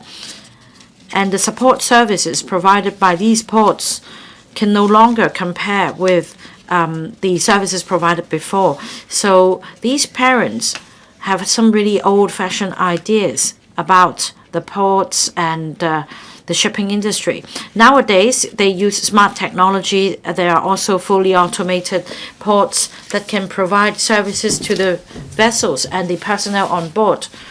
So we need to publicize the latest developments with precision so as to change the mindset of not only young people but their parents. Together with Mr. Yim Kong and Mr. Frankie Yik, representing the transport and logistics sector, we attended Career Expo or career events, and this event is really one with precision because we visited the Polytechnic University with the relevant courses, and we also invited the veterans of the industry to explain their work to parents in a targeted manner. I think the crux of the matter is whether we have quality talents to support the development of the industry. Mr. Chen Pui Leung, Hong Kong used to be an international maritime center, and we used to top the chart in terms of cargo throughput. But in recent years, we've faced severe competition from neighboring ports. There are 7 major ports in Greater Bay Area cities with over 100 million gross tonnage. Now, with improvement in infrastructure, we have better connectivity and customs clearance. The local governments in the mainland also provide subsidies to different ports. So instead of using Hong Kong port as the transshipment hub, they would export goods directly from the mainland ports. And the Hong Kong port overlaps with the Shenzhen port to a very large extent.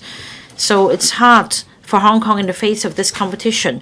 We need to complement each other's strengths so as to achieve win-win and generate significant economic gain for all. That is why I support Mr. Yim Kong's motion that we should promote cooperation between Guangdong and Hong Kong and consolidate our position as an international maritime center.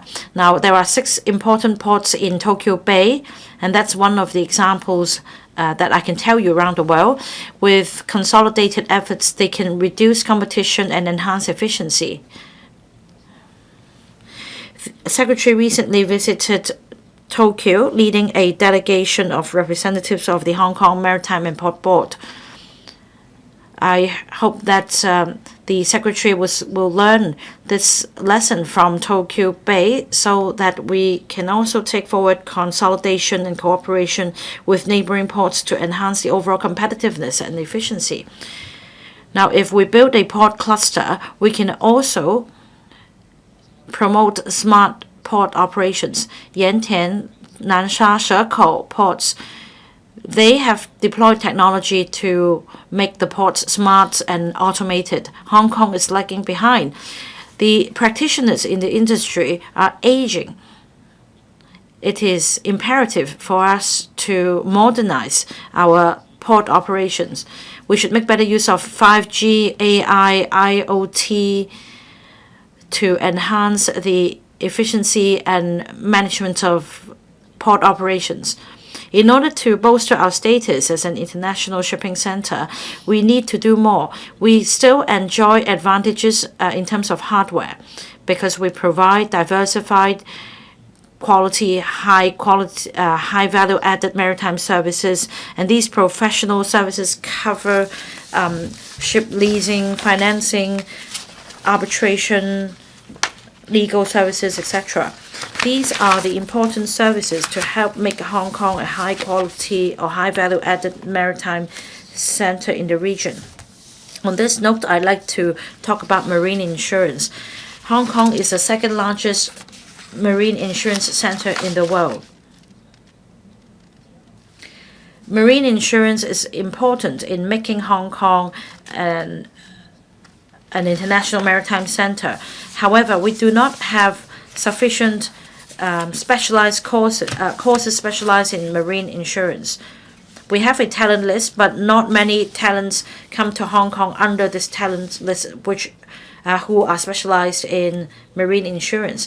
I think we should map out a long-term strategy. On the one hand, we should publicize the advantages of this profession so as to attract the relevant talents to come and work in Hong Kong. We should also work with the Federation of Hong Kong Insurers as well as the Hong Kong Shipping Owners Association.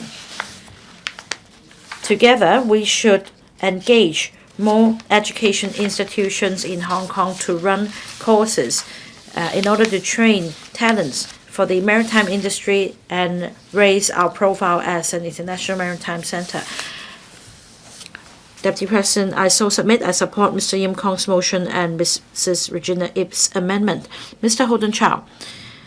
Thank you, Deputy President. I speak in support of this motion titled Promoting Cooperation between Guangdong and Hong Kong and Consolidating Hong Kong's Position as an International Maritime Center. I thank Mr. Yim Kong for moving this motion for us to have a very meaningful discussion here. Consolidating Hong Kong's position as an international maritime center. Now, apart from the hardware, as mentioned by many members, we should not forget about our software. We have been providing professional services to make Hong Kong a high value-added maritime services center. In terms of the number of Hong Kong flagged ships, we rank the 4th place in the world. Many ships are registered as the Hong Kong flagged ships, because in the event of any incident, they could rely on the efficient services of the approval authorities in Hong Kong. Marshall Islands actually ranks the 1st place in terms of the shipping flags, because they always emphasize working around the clock, so they have the best services, but we also enjoy this advantage. In fact, when I joined the Legislative Council, one of my highlights was to promote Hong Kong in this manner, and I proposed inviting the ETOs to take up some of the work of the shipping registry so as to process the documents faster. The government already promulgated an action plan on maritime and port development strategy.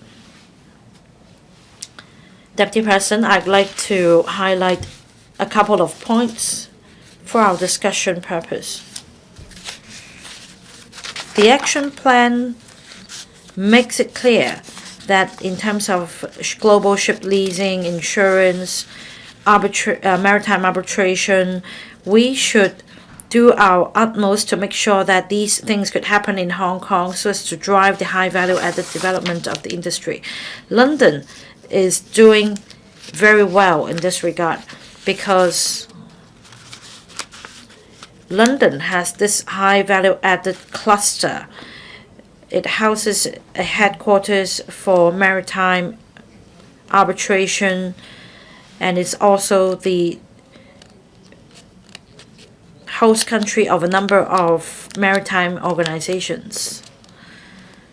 So what Hong Kong should do is to strive for these organizations to set up the Asian regional quarters or even head offices in Hong Kong. We should identify sites for them to set up presence here, including regional or headquarters. So what we need is an icon. We are a coastal city. In Tuen Mun, the land is available for international maritime organizations to set up the headquarters there. So I believe a cluster can be formed in Tuen Mun to make the place an icon. Another highlight in the action plan is to enhance the function of the Hong Kong Maritime and Port Board. I support the proposal more support should be given by the Hong Kong MPB. But in fact, I've been advocating an independent statutory body instead of having the Hong Kong Maritime and Port Board, because an independent statutory body will further promote the port and shipping industry. I think the government has made this commitment, but more should be done. I hope the Hong Kong MPB could fulfill its role as the oversight body. Now, the HK MPB should be more proactive in liaising with the industry and taking forward the development of the industry. In the long run, I do hope that Hong Kong Maritime and Port Board can become an independent statutory body. Mr. Chen Yong, thank you, Deputy President, and thank you, Secretary. I totally agree with the original motion moved by Yim Kong to promote cooperation between Guangdong and Hong Kong and consolidating Hong Kong's position as an international maritime center, and also in support of Regina IP's proposal for amendment. When our chief executive went to Beijing, our President Xi told him that we would continue to consolidate Hong Kong's position as an international maritime center. And Hong Kong really is geographically advantageous in this area. And Hong Kong has now become the world's number 2, and together with the changes in the world, our advantage has now become more of a competitive edge. Yim Kong gave us some figures. Starting from the third quarter of last year, we see that cargo throughput has seen a decline. We should continue to enhance it, yet we know that there are many challenges. We should not undermine ourselves, however, because the CE this year has met with the International Maritime Association president, said that we continue to rank number 4 in container throughput. We still have a strong foundation. We just need to see how we can work towards the future and to ensure that we overcome any challenges we may overcome. We must work on continuous development and sustainable development. We do have many action plans set out. Some academia and experts suggested that our Kuai-Ching container court actually is not competitive enough anymore. Fees are high, and yet now demand is low. We could try to identify another spot in the Greater Bay Area and to use that as a consolidated spot so as to become one of the largest service providers in the world. We will also be able to implement the one country, two systems principle to enhance our attractiveness as a maritime center. And we might, in time, then become the top in the world again. Hong Kong is already working towards with Zhuhai and other Greater Bay Area that we can have more simplified measures in clearing customs. We can actually see that that would be more convenient, and Hong Kong can act as sort of like the gatekeeper, to act as a window to enter the Greater Bay Area. And that can actually help us to create a cluster of 1 + 1 being greater than 3. The government, especially the secretary, should conduct a bit more research in terms of arbitration, fund mobilization, and insurance in maritime transport. We should become a super connector, a super partner, a super manager. Only then will Hong Kong be more confident in meeting over future challenges and grasping future opportunities to consolidate Hong Kong's position as the top maritime center. Thank you. Mr. Rock Chen. President, I would like to first express gratitude to Yim Kong for moving his original ocean. Hong Kong has always been a major transshipment hub. In recent years, other ports around us have caught up, leading to an annual decline in our container throughput. In order to consolidate Hong Kong as an international maritime center, the Hong Kong government must put in more resources to bring upon changes and transformation. I have a few suggestions. First of all, to provide faster and expeditious support to ship owners to attract them to come in to be registered in Hong Kong. As an international maritime center, Hong Kong boasts of many advantages, such as a strong legal system, maritime support, and having the motherland as our support. There are very few other places in the world that can be comparable to us. However, we should still make reference to London to become a high-end container port.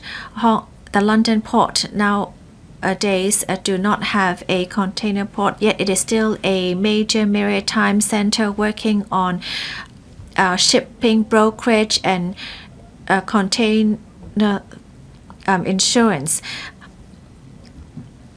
So we can see that they have strong participation in trade. Hong Kong can also learn from this experience to work in ship leasing and shipping insurance. Secondly, to work and cooperate with more ports on the mainland to enhance our being a transshipment hub. According to the TDC, we're actually one of the top attract appeal for RCEP and BPR, and many companies hope to see more support. Hong Kong is working very hard to join RCEP. We still have advantage in our container throughput. According to Shanghai, in 2020, ocean-going vessels stayed in Hong Kong for an average of 1.04 days.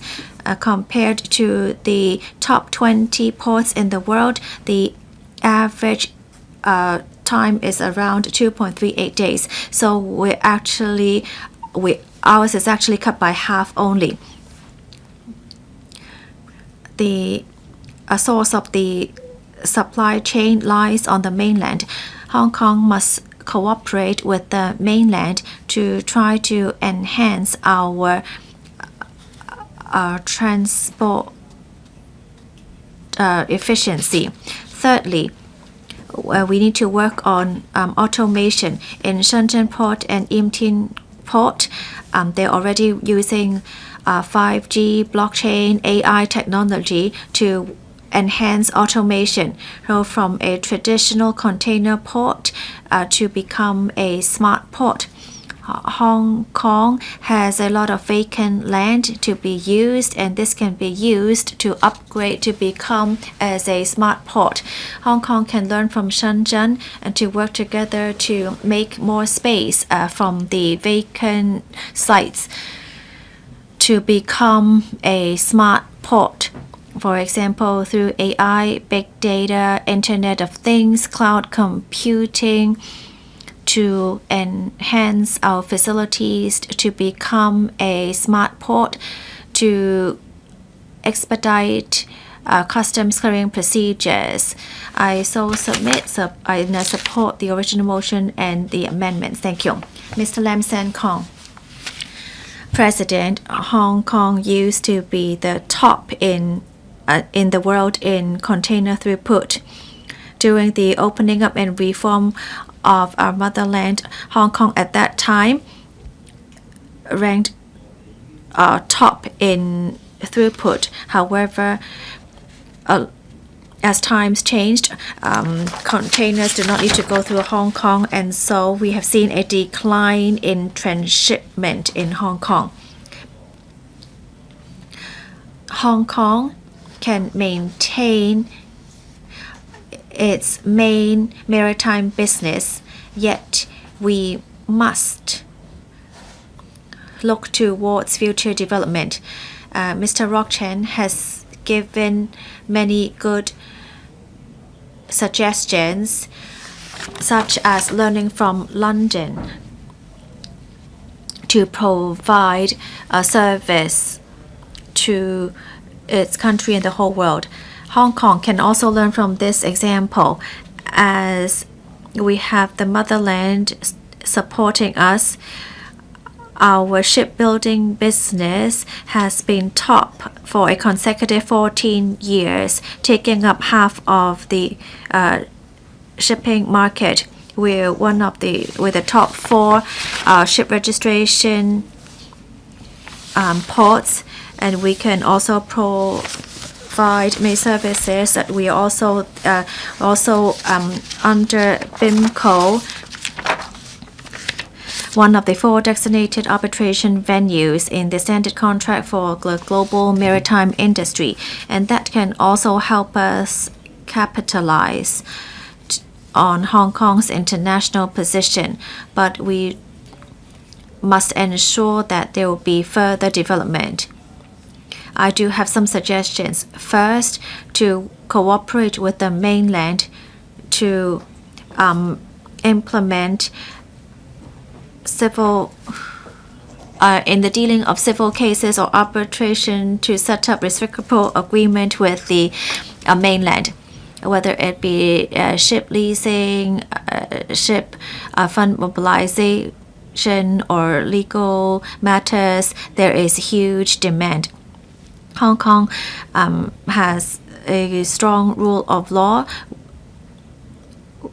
We use the common law, and therefore when there are any disputes, it could go through the courts in Hong Kong, and through maritime arbitration, then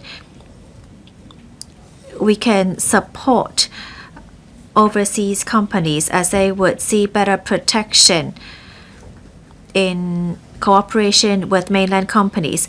So that is actually exclusive to Hong Kong. Secondly, we should encourage more companies to come into Hong Kong. We can make reference to the plane leasing or aircraft leasing agreement that was made recently, and that can also come up with a protect those who want to lease ship or to build ships. So when maritime finance is solid, then it can attract talents to come into Hong Kong in this sector. Thirdly, to nurture talents. In recent years, there has been support provided to those who are at the MATF. We do need to train up more talents in shipping matters. In the past, there used to be a scholarship, but then it was suspended in 2022. I encourage the government to once again revamp this scholarship for 3 tertiary institutes in Hong Kong to attract interested talents. When students or legal interns ask me whether they should go into the shipping trade, I do tell them that there is a lot of opportunities for them in the future. Mr. Adrian Ho, President, in the past, our port was ranked the busiest port in terms of cargo or container throughput for 11 consecutive years. Starting from 2005, the ranking has dropped continuously. This April, Alphaliner, a research body in the industry, announced that Hong Kong has dropped out of the top 10. We ranked the 11th. Last year, the container throughput was 14 million TEUs, representing a 14.1% drop year-on-year. This is the 17th consecutive drop. Now, the drop in our container throughput gives rise to the concern of the usage of our port land. Now, the number 9 terminal in Guangdong has ceased operation because of lack of demand. For backup land, according to the research in 2020, a total of 122 hectares of port backup land were not utilized. There was a vacancy rate of 7%. We must rethink how we utilize our port land, considering the shrinkage in the industry. A large amount of land is underutilized. As a result, there are views that we should move the terminals away from the urban areas and introduce automation and advanced technology. I agree with this direction. New People's Party has put forward suggestions to find a new location for the Guangdong cargo and container terminals so that the 27-hectare large sites can be used for other development. The government can even consider raising the idea to the central government to work with Shenzhen and Guangdong governments to create a new port cluster. Now, this is not entirely up to the Hong Kong SAR government. The relocation plan should involve the private sector as well. We must include the private sector in transforming and updating the industry. Now, since the general strike of port workers in 2013, it is only halfly automated. Workers and manual labor is still required to operate the terminals. This explains why our efficiency is still worse than other places. Now, Mr. Yim Kong invited the New People's Party members to pay a visit to the Shekou port. It is a very advanced port and it is fully automated. This is a prime example for us to learn from. Also, the Haiyangshan deepwater port phase 4 in Shanghai. Every segment of the workflow is automated. There is not a soul to be seen in the port. It is the largest smart port in the world. In Guangzhou and Singapore, they have fully automated ports. This enhances the productivity of their port industries. In view of these enhancements in our competitors' ports, we need to better utilize the supporting land and the land for the terminals. We need to gradually upgrade and transform the operation of our port industries and move it towards a high value-added, high productivity, and high quality direction. We need to introduce new quality productive forces into the ports industry. We need to replace manual workflows with automation. We need to break away from the conventional economic growth model. I so submit. Mr. Jimmy Ng, President, to tell a good Hong Kong story, we can't leave out the story of our port. 100 years ago, we were a small fishing port. And with our natural deepwater ports, we became a transshipment hub, transshipping goods from overseas and re-export them. Let me quote some figures. In 1844, the first survey was conducted on liners. There were 138 sails each day. In 1851, the figure doubled to 1,000. Now, if you look at the figure last year, we haven't fully resumed the level, pre-pandemic level. However, there were some 60,000 ship calls. Now, the industry is more than just about logistics. There is ship brokerage, ship arbitration, mediation, financing, and so on. There is comprehensive developments for the industry. The 2019 Outline Development Plan for the GBA sets out that we must consolidate our position as an international financial and maritime center. Now, the National 14th Five-Year Plan explicitly confirmed our position as an international maritime center. The 2023 Policy Address proposed certain measures, including enhancing the high value-added maritime services and promote green development of the maritime industry and promote digitalization of the industry to elevate the status of the industry. It seems everything is rosy, but is the situation really that good? Externally, there are serious competition in the global world industry. With the uncertainty in the economic outlook, the throughputs for Hong Kong's ports has been dropping. In 2023, we ranked the 9th. After Shanghai and Singapore, we were still among the top 10, however. Now we have homogeneous competition with our neighboring ports in Shenzhen and Guangzhou. Internally, the largest port in Hong Kong, that is the Kuaiting Container Terminals, which was commissioned in the 1970s, was once the busiest port in the world. Now, with newer competitors on the horizon, it was outcompeted. Now, against the external and internal threats, what should we do? There are three things we should do. First, high-level steering. Rather than fighting a lonely battle, why not join forces with other competitors? Now, in the country, there is the Yangtze River Delta port cluster. By engaging in collaborative development, homogeneous competition was avoided.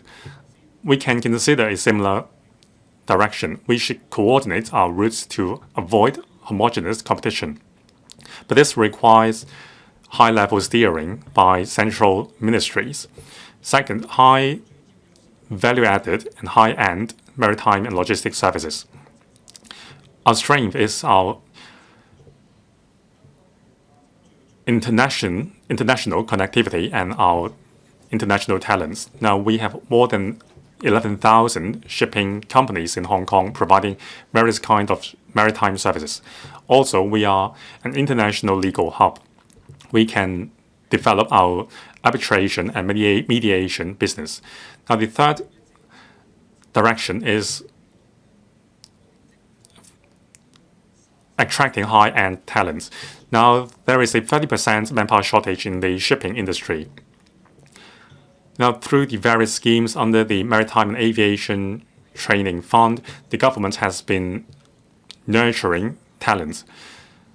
Collaboration is pursued with other post-secondary institutions in the mainland, and also subsidies were given to students to pursue maritime-related courses overseas.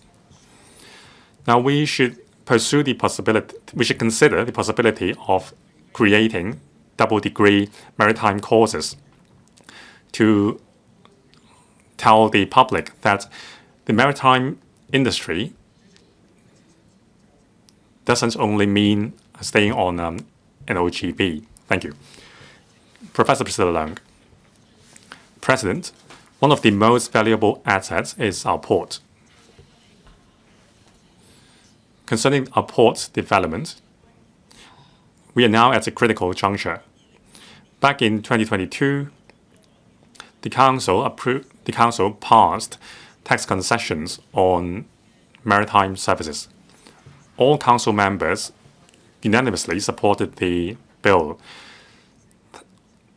Profit tax for shipping agents was reduced by half. This has improved our competitiveness. In the same year, there was another bill in relation to arbitration and legal practitioner ordinance. Now, the framework was relaxed so that lawyers engaging in arbitration can adopt an outcome-related fee model. It also enhanced our competitiveness. Many members mentioned that we are facing a crisis in our port operation. Besides hardware, there is also the software side of things. I fully agree with what Mrs. Regina IP said. We need to conduct a comprehensive review on whether we need to establish a statutory port board. Now, thanks to the support of the country, we have the 8 center positioning, one of which is the International Maritime Center. But if we are not careful, it would impact upon our position as the international financial center as well, so we can't afford to fail.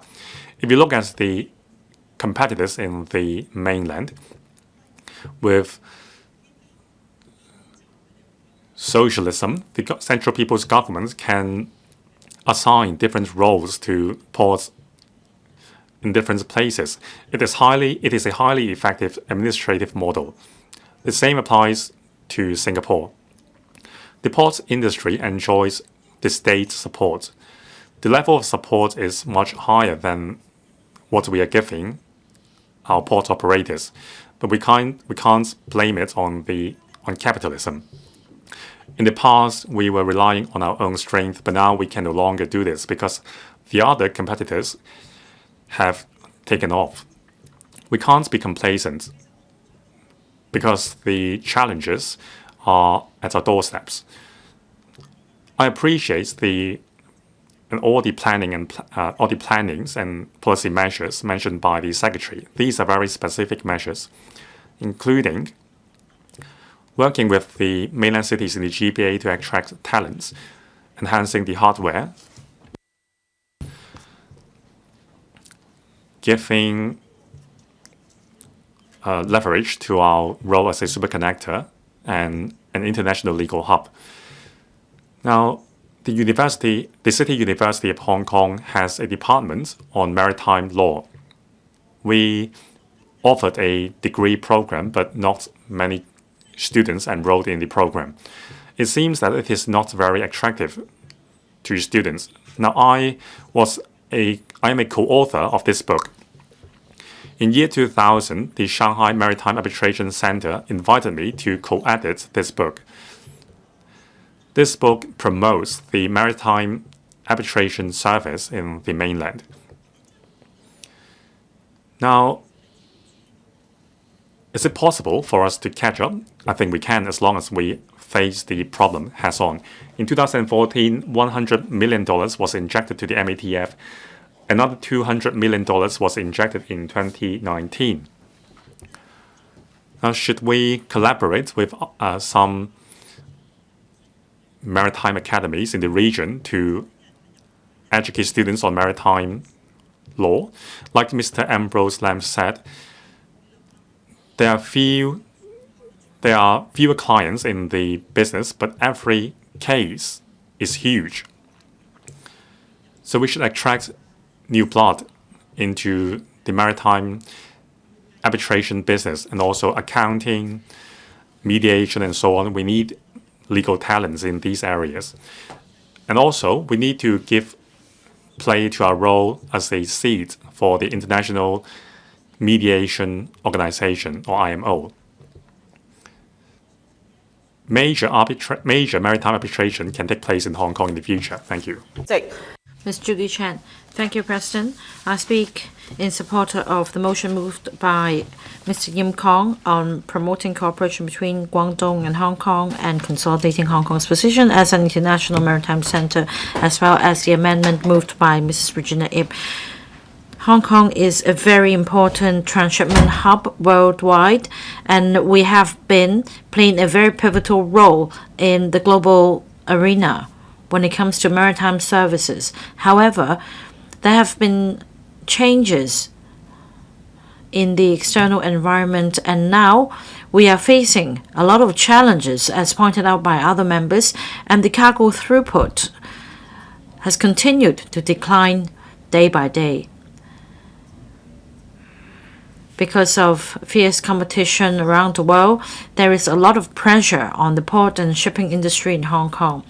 In terms of maritime technology, maritime financing or financial innovation, Hong Kong is faring worse than other competitors.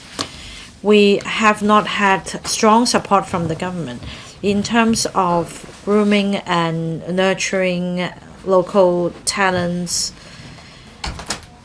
We again face challenges.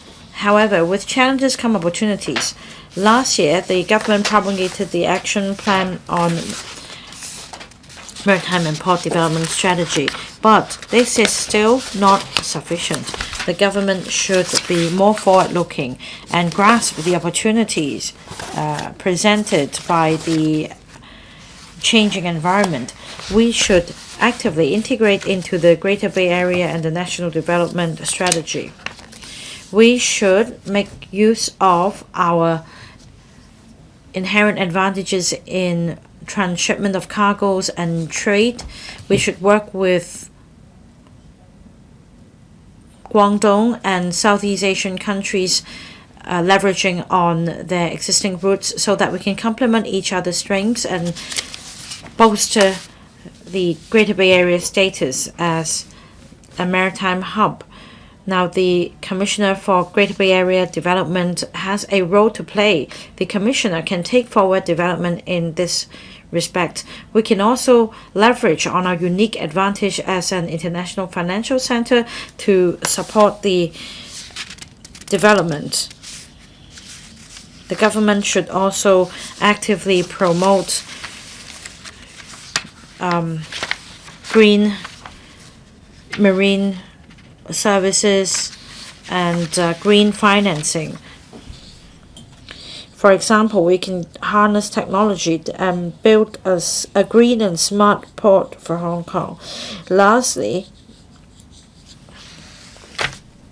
Hong Kong is the second largest marine insurance hub, as well as the largest maritime arbitration venue. We can attract relevant bodies to set up branches or offices in Hong Kong to actively promote maritime services. We can also leverage on other advantages, such as the global talents in Hong Kong, so that we can pull together maritime experts familiar with laws in both the East and the West. The government should also grasp the opportunities presented by RCEP to take forward new cooperation models so as to promote further collaboration in among Guangdong, Hong Kong, and Macau to bolster our status as an international maritime center. 多謝主席。受疫情同埋地緣 Dr. So Chang-ming. Thank you, President. There have been drastic changes in terms of geopolitics, patterns of consumption, and trading ties. As a result, Hong Kong is unable to adapt to the changes in the external environment. In 2023, the cargo throughput in Hong Kong dropped by 21.6% comparing to the pre-pandemic level in 2019. That's the biggest drop for ports around the world in the past 5 years. This shows that it is time to break new grounds and take forward reforms. In face of competition from neighboring ports, we should cut costs and promote the use of technology. We should also form a new ecosystem and a port cluster so as to leverage on the synergistic effect of 1 + 1 is bigger than 2. I support Mr. Yim Kong's motion and Mrs. Regina Ip's amendment. I am of the view that we need to to promote the comprehensive strength of the port and shipping industry in Hong Kong. We also need to develop high value added maritime services and bolster our status as an international maritime center. And these hinges on the synergy created in building a port cluster that is smart and green. We should also enhance our competitive edge by enhancing efficiency and cost effectiveness. We should also enhance the quality of service of the industry. I have the following suggestions. First, the government should reorganize resources to give better support to the port. We should also foster a stronger collaboration with the Greater Bay Area ports. For example, we should set up a cluster and reposition the respective ports. We should also leverage on the connectivity among the ports to give better coordination of the flow of goods in the Greater Bay Area in order to achieve cost effectiveness and create an edge in our logistics services. Second suggestion, the government should take the lead in fostering collaboration among the government, business sector, research institutions, and academia. So that we can build a new maritime service model that is smart, data-based. We should also develop more use cases of the technology so as to build a multimodal network. We should also develop a real-time data sharing mechanism for different models of transport. Enhance the reliability and shorten the time for the transport of goods so as to enhance efficiency. Finally,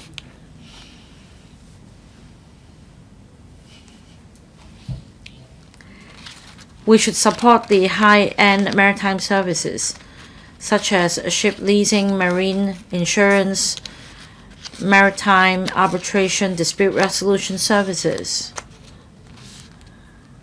We should also work with tertiary institutions in operating more training courses to groom local talents so as to expand our local talent pool.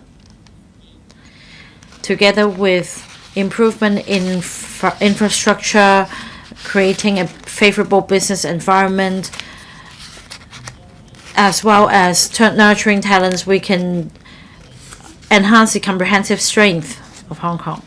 Mr. Jeffrey Lam, we are world-leading international maritime center. We are also an important city in the Greater Bay Area. We have the country's support to consolidate our position as an international maritime center. We're given a clear development direction and positioning. As we take forward the Greater Bay Area development, we need to be aware of our dual role. In recent years, the industry has been met with a lot of challenges.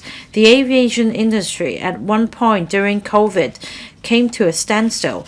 After COVID, the pace of recovery has not been up to our expectation. As for cargo throughput, we have registered continuous decline in recent years.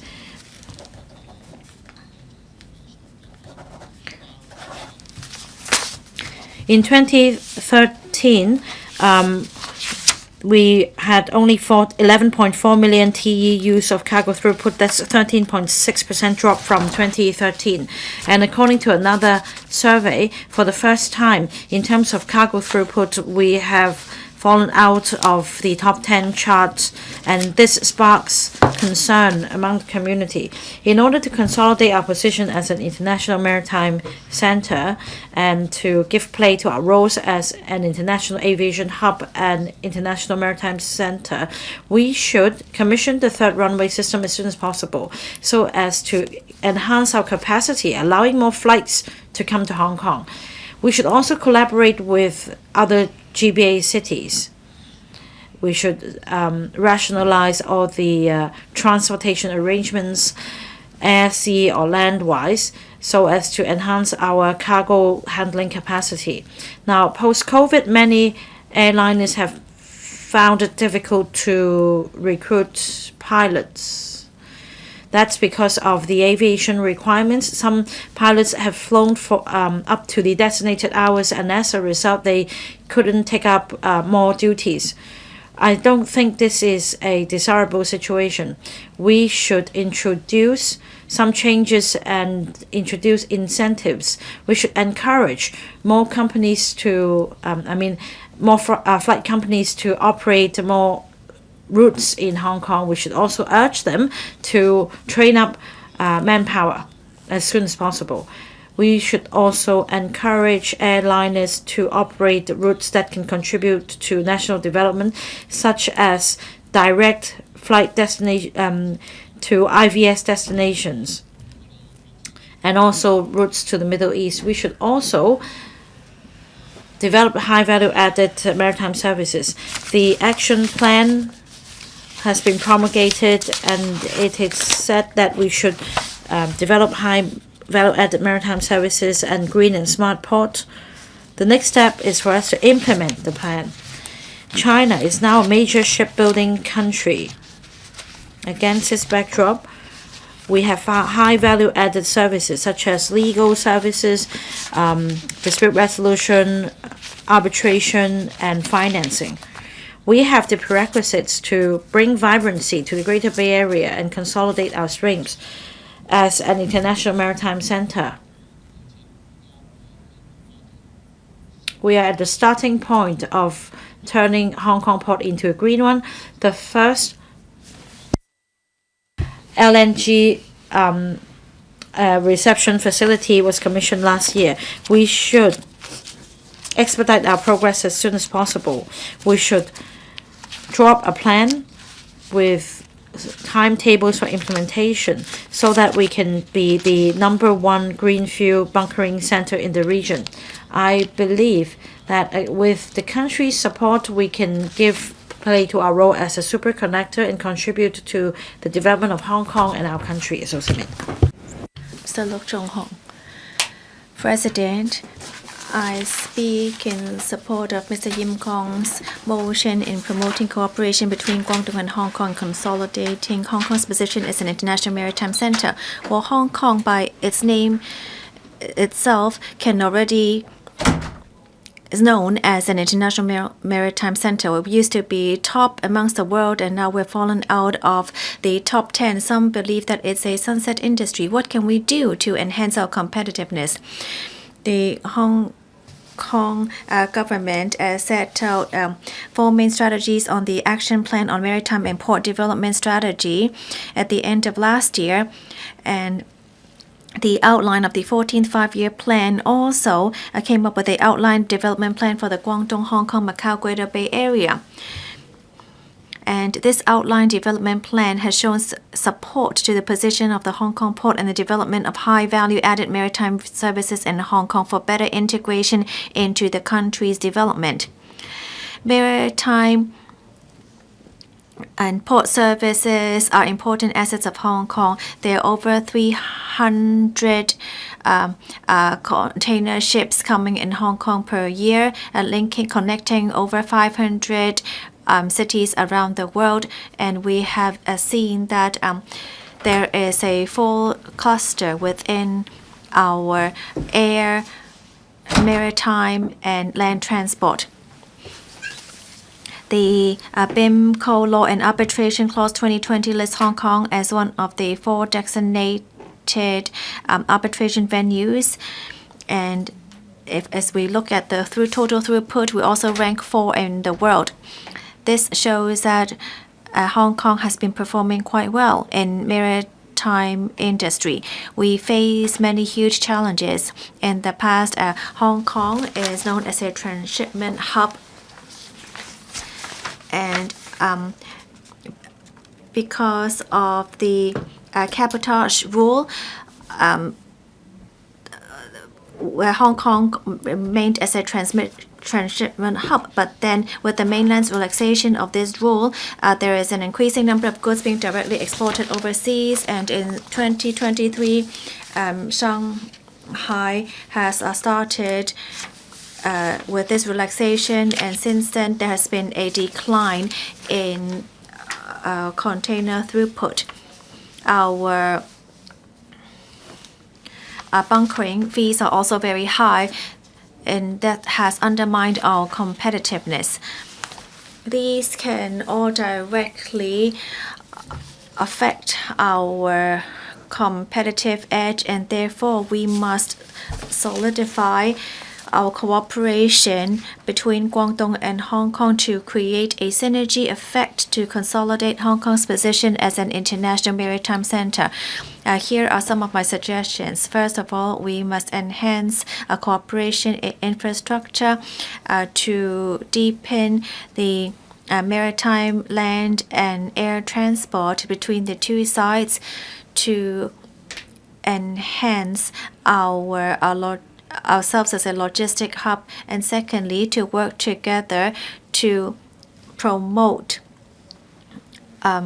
shipping finance, shipping leasing, and shipping funding cooperation to provide better services to the industry, and thirdly, to nurture our talents in the industry to ensure that we'll be able to consolidate our educational resources to train up people for the sector, to ensure that there will be maritime talent within the GBA.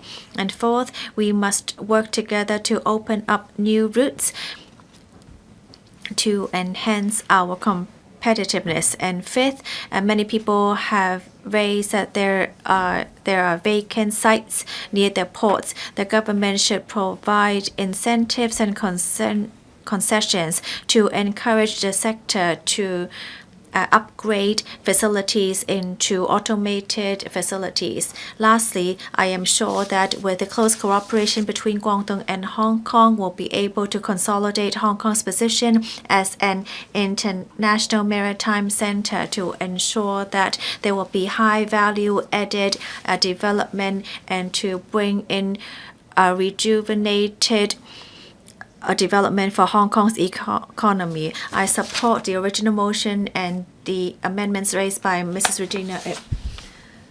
Dr. Johnny Ng. Thank you, President. The outline development plan for the Guangdong, Hong Kong, Macau Greater Bay Area have shown support to the position of the Hong Kong port and the development of high value-added maritime services in Hong Kong for better integration into the country's development. Under the one country, two system principle, Hong Kong has the support of the motherland, and maritime industry is one of our most important assets. And with cooperation between Guangdong and Hong Kong being promoted, there would be a consolidation of Hong Kong's position as an international maritime center. And so I support the original motion and the amendments raised by Mrs. Regina. I believe that we should try to upgrade our services into high value added services, including finance, legal and management and professional services in relation to maritime industry. For example, London is a very good example that has been demonstrated. London used to be like Hong Kong, to be a very high throughput container port, but they faced the same challenges as we did, and nowadays nobody talks about their physical container throughput. Today, they provide professional comprehension services such as legal services, and they are still known as one of the most important international maritime centers in the world. Hong Kong has been supported by the mainland to set up to be under the 8 centers, and Hong Kong is also one of the designated arbitration venues. Therefore, Hong Kong can really set up a cluster in maritime industry.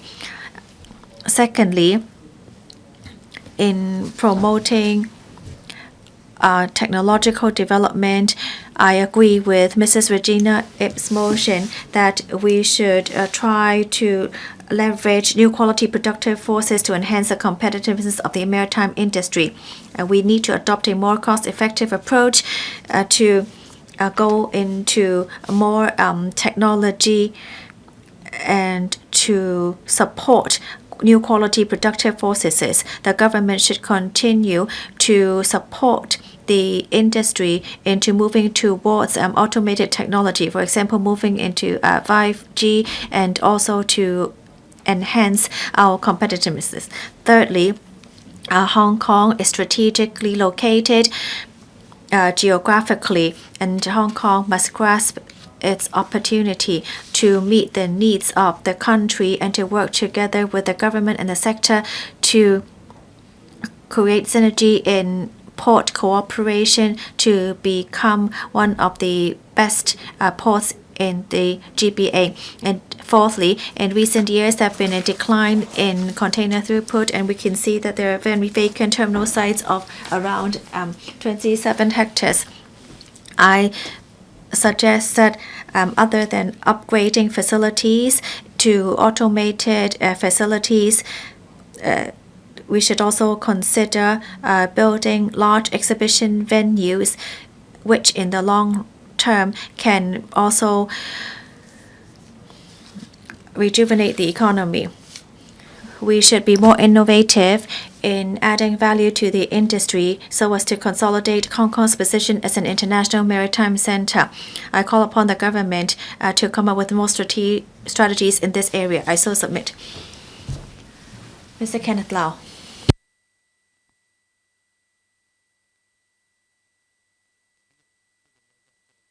President, recently a report showed that in 2023, Hong Kong's throughput ranking has already dropped out of the top 10, and many people are worried about Hong Kong's position as an international maritime center and that we're losing our competitiveness.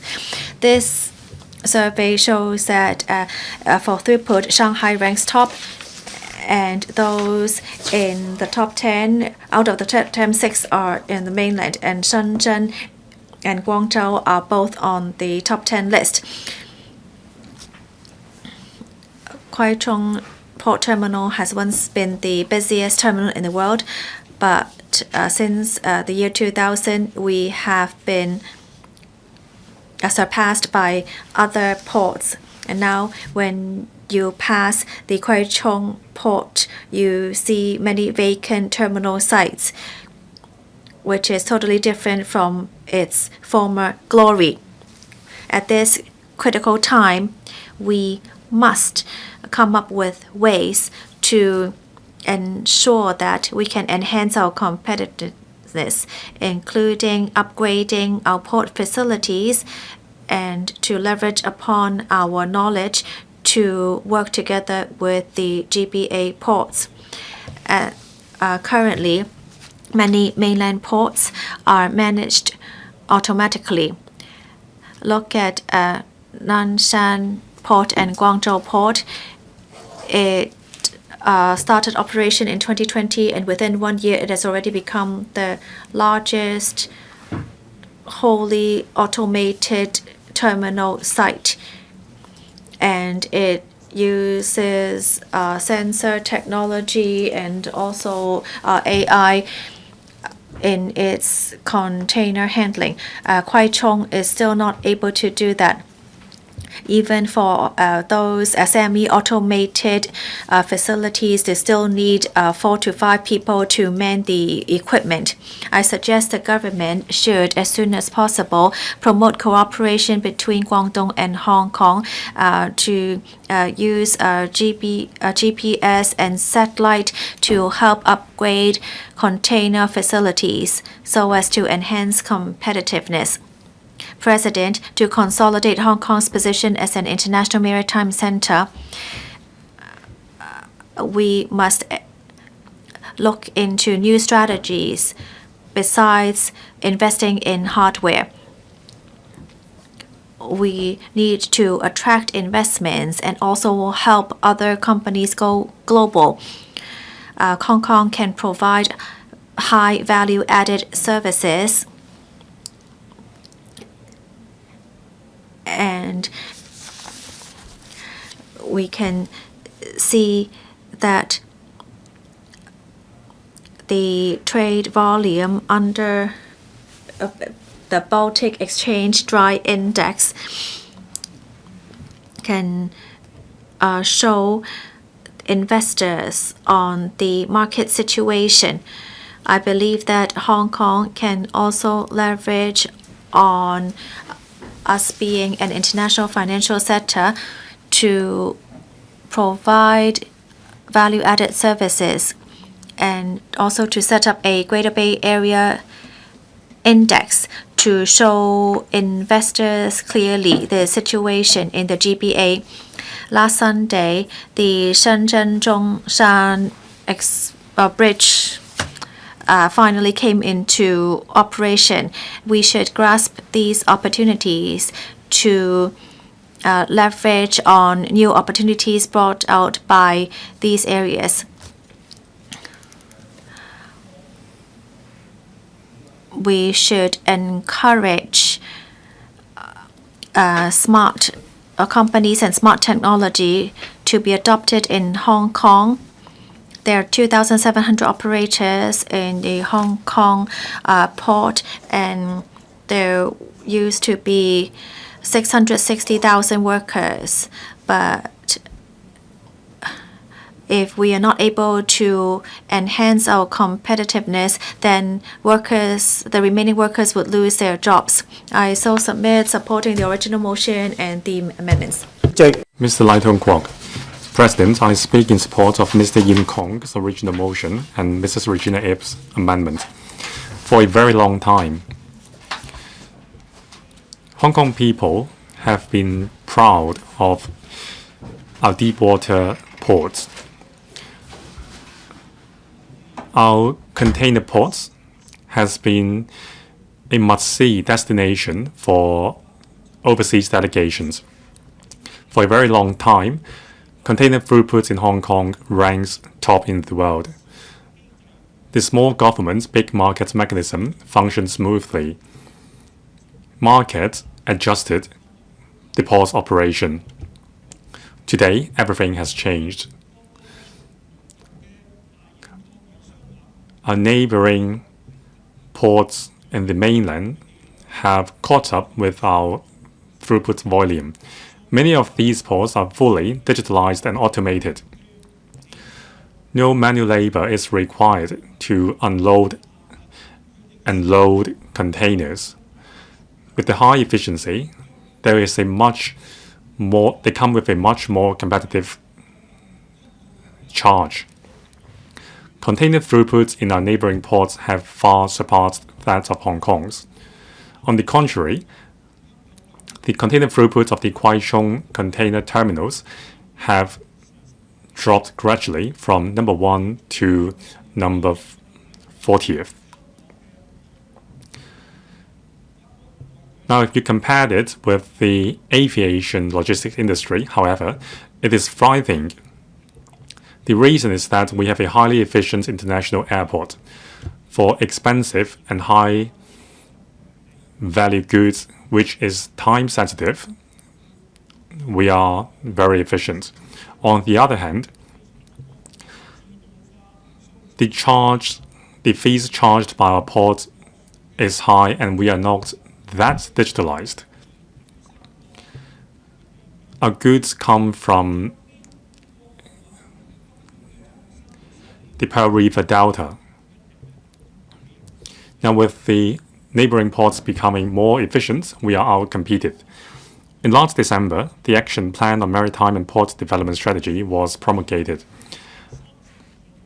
10 directions and 32 strategies were announced. It is said that the measures will be implemented starting this year to make our ports green, intelligent, automated, expanding high value-added services, tax concession, enhancing maritime arbitration, and enhancing the functions of our ports. The action plan is marvelous, but when will we see the initial results? We must digitalize the operation of our container ports, but that means major investment. We must attract more suppliers to use our ports, and we must adopt a new mindset. We must link up our services with the Hong Kong-Zhuhai-Macau Bridge, and we have to enhance our shipping registry regime, and we must nurture talents in respect of the maritime legal services industry. We must have a plan right now. The government must start thinking about setting up a dedicated department to lead the work. The department must be result-oriented and a timetable must be set up. Otherwise, it will all be empty talk. We must catch up. Dr. Ben Chen. Thank you, President.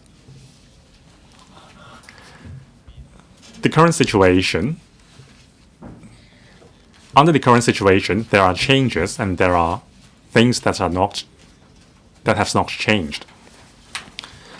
I appreciate Mr. Yim Kong for pointing out the actual situation. We used to be the #1 port in the world. Now our position has plunged. So the change is real. What remains unchanged is our spirit, but also our mindset. In the past, we were the #1 port because we were highly efficient and we have a lot of destinations. We are still priding ourselves upon this today. It's a shame that the world is changing and the mainland has changed as well. Over the past 2 decades, many new ports were built and they have been operating smoothly. Now with the development of the new quality productive forces in the mainland, the number of factories in the Pearl River Delta has reduced. The old model of manufacturing in China and exporting to the West has changed. Do we still need so many container ports in the Pearl River Delta? That's the question. There are so many ports that it gives rise to the homogeneous competition mentioned in Mr. Yim Kong's motion.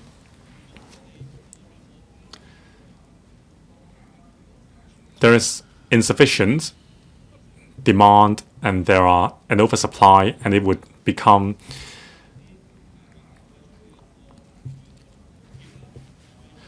an issue of survivability. To attract more liners to use the port, some local government offered subsidies to the ports. This is very unfavorable for port operators in Hong Kong since they don't get any subsidies. Now, I have been suggesting this for many years. We need to put our heads together and think about creating a combined port in the Pearl River Delta. We suggested to build a container port in Guishan Island. The port should be shared by the neighboring cities, and then we can free up our logistics sites in Kwaichong for other development.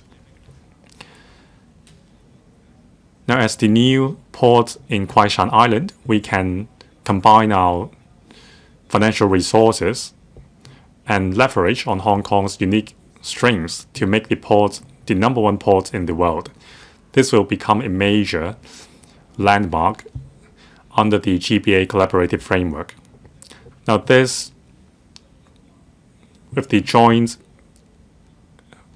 equity injection model, we can share the bonus brought about by the operation of the port. That is positive developments and cooperation.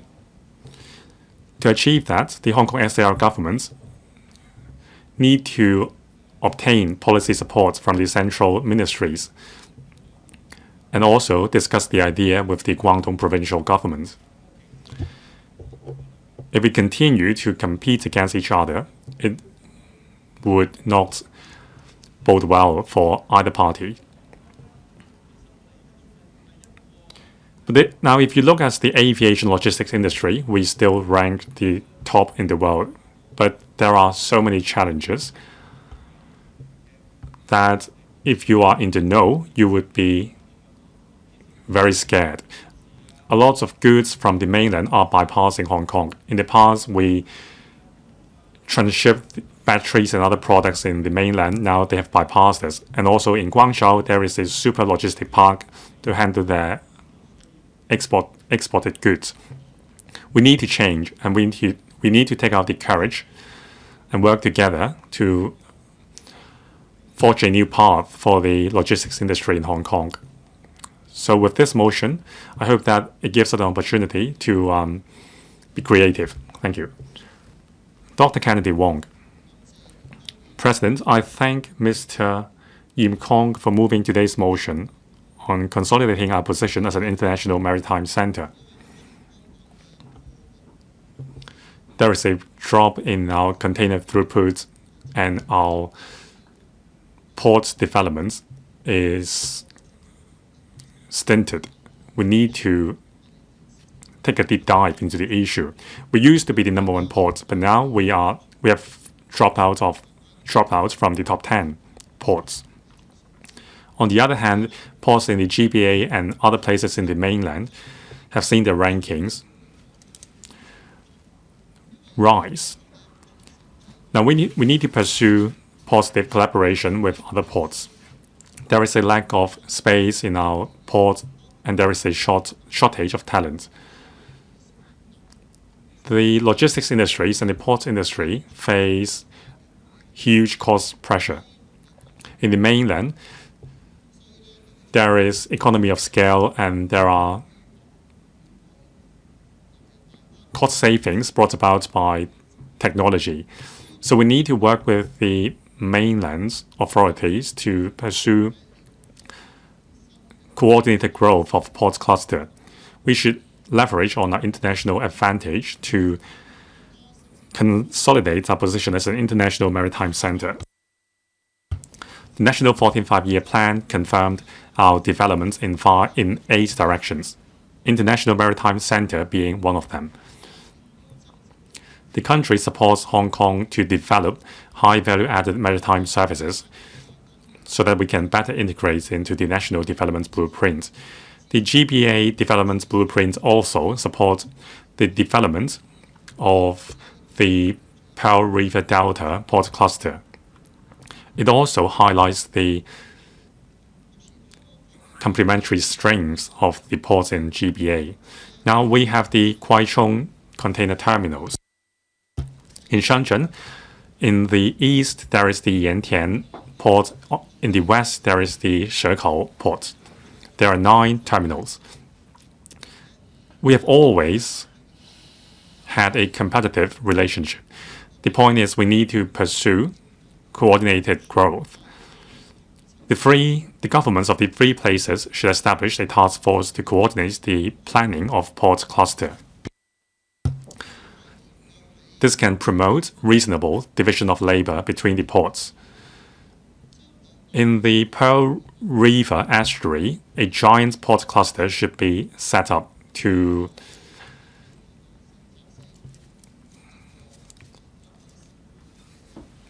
ensure economy of scale. Now, making reference to the New Jersey Port Authority in the United States, the port clusters are jointly managed by a single authority.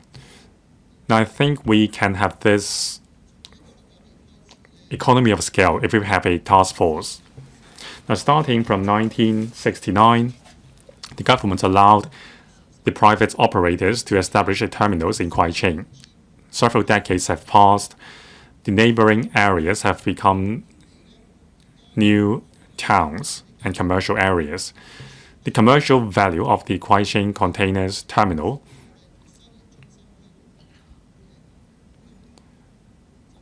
has surged because of the commercial developments nearby.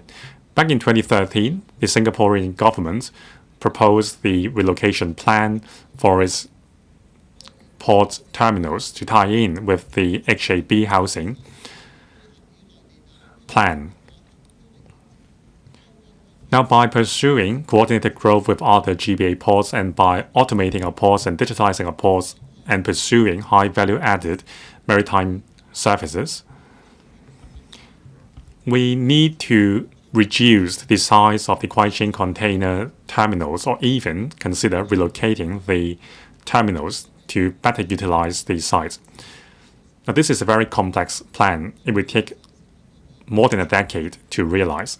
So I suggest the government establishing a task force immediately to study the feasible plan. I so submit and support the motion and the amendment. Mr. Lee Chun Kong. Thank you, President. Hong Kong has a good tradition as an international maritime center. The port and shipping industry has been supporting the development of the economy. Our country also supports this positioning. In the 14th five-year plan, we have the central authorities' support to expedite the development of an international maritime center and the international logistics hub. Now, in fact, there is a lot of potential in the Greater Bay Area. According to statistics, there are 5 airports in the Greater Bay Area. Altogether, they have a cargo handling capacity of 8 million tons, and it is expected to go up to 20 million. So in order to achieve synergy through 1 + 1 is greater than 2, we need to complement each other's strengths and we need to create synergy. We need to address the issue of the overlap of flight routes and clientele. We need to develop a multimodal transport network linking aviation and shipping services, including low-altitude economy, so that passengers one day can take a drone, and then on another leg of the journey they can take another form of transport that can further enhance our airport's competitiveness. Now, as for our shipping ports, every year the cargo throughput at Guangdong container terminals continue to drop is really alarming. The mainland government has relaxed certain rules to facilitate our positioning as to facilitate transshipment. So in terms of our position as the transshipment hub, what should we do to bolster our status? In terms of logistics, we are lagging behind other Greater Bay Area cities in terms of land and labor costs. But we must grasp the opportunities presented by the Greater Bay Area development. That means we should have good division of labor. I agree with other members that the Commissioner for GBA Development Office should liaise with our counterparts in Shenzhen, Guangzhou, and that a statutory body should be set up having regard to the respective characteristics of the respective ports. We can draw up policies to give play to our respective advantages so that we can make a joint effort in building a port cluster that is smart and modernized. In other words, all we need is to have good division of labor. Hong Kong should play the role as the transshipment hub. Shenzhen should be the export center. Manufacturing usually takes place in other cities in the Greater Bay Area, such as Dongguan, and these goods can be transported to Shenzhen for export. In Guangzhou, apart from the Baiyun Airport, there are also geographical advantages and a good transport network for the distribution of goods in the domestic market. As long as there is a clear positioning for the airport and other ports, we can then have good division of labor among the Greater Bay Area cities. In Hong Kong, we have we can foster collaboration on different fronts, such as manpower, land, low altitude, economy, etc. And then we can give synergy to this arrangement so that 1 + 1 is greater than 2. And then we can enhance our competitive edge, and we can create win-win for all cities in the Greater Bay Area and contribute to national development. Dr. Dan Slam. Thank you, President. In the 14th five-year plan, the Central Authority supports the 8 positions of Hong Kong, including the International Aviation Hub and International Shipping Center. But we face a lot of challenges. For example, the mainland ports now have a greater competitive edge, so we face fierce competition. Now, Hong Kong is one of the busiest cargo or container ports. For 11 consecutive years, we topped the chart. And yet, with developments in neighboring ports, U.S.-China trade friction and geopolitical reasons, in recent years, the cargo throughput in Hong Kong has continued to decline. In fact, we have not registered any increase in the past 6 years. According to the Lloyd's lists in 2023, of the 100 ports, we ranked at the 9th place, following Shanghai, Singapore. According to Arthur Liner, in the same year, we ranked 11th. That means for the first time we have fallen out of the top 10 chart. The mainland attaches importance to Greater Bay Area development. In 2021, the outline development plan for the Greater Bay Area was promulgated. There is emphasis to enhance competitiveness in the cluster in the Pearl River Delta region. It also provides clear guiding direction of development. We should develop the one port, one city model. Hong Kong, Shenzhen, Guangzhou should also develop their world-class container ports so as to further promote integration and synergistic development in the Greater Bay Area. We should continue to discuss with the Guangdong government so as to expedite our progress in building a port cluster instead of just working in silo. We should also consolidate our resources so as to be more cost effective. This can help us enhance our competitiveness. We should also promote integration in the Greater Bay Area in order to achieve win-win. Cargo throughput in Hong Kong has continued to decline, but we have professional services, I&T. We also enjoy advantages in other areas such as the free flow of capital. All these advantages will help us develop high value-added maritime services. Hong Kong is also a premier location for ship leasing, shipbroking, financing, and arbitration. There are over 1,100 companies in the industry providing different maritime services such as port services, shipping agents, and shipbroking. BIMCO, Baltic International Maritime Council, recently published the BIMCO Law and Arbitration Clauses 2020, trailing London, New York, Singapore. Hong Kong is designated as the 4th arbitration venue, with the International Council of Mediation setting up presence in Hong Kong. I believe that we will enjoy another edge in this respect. We have quality professional services in Hong Kong. Together with the Central Authority's support, we can take forward the development of a port cluster in the Greater Bay Area. And then we can also develop new quality productive forces. This will be the way out for the port and shipping industry. I so submit, I support the motion and amendment. Does any other member wish to speak? Mr. Yim Kong, you may now speak on the amendment.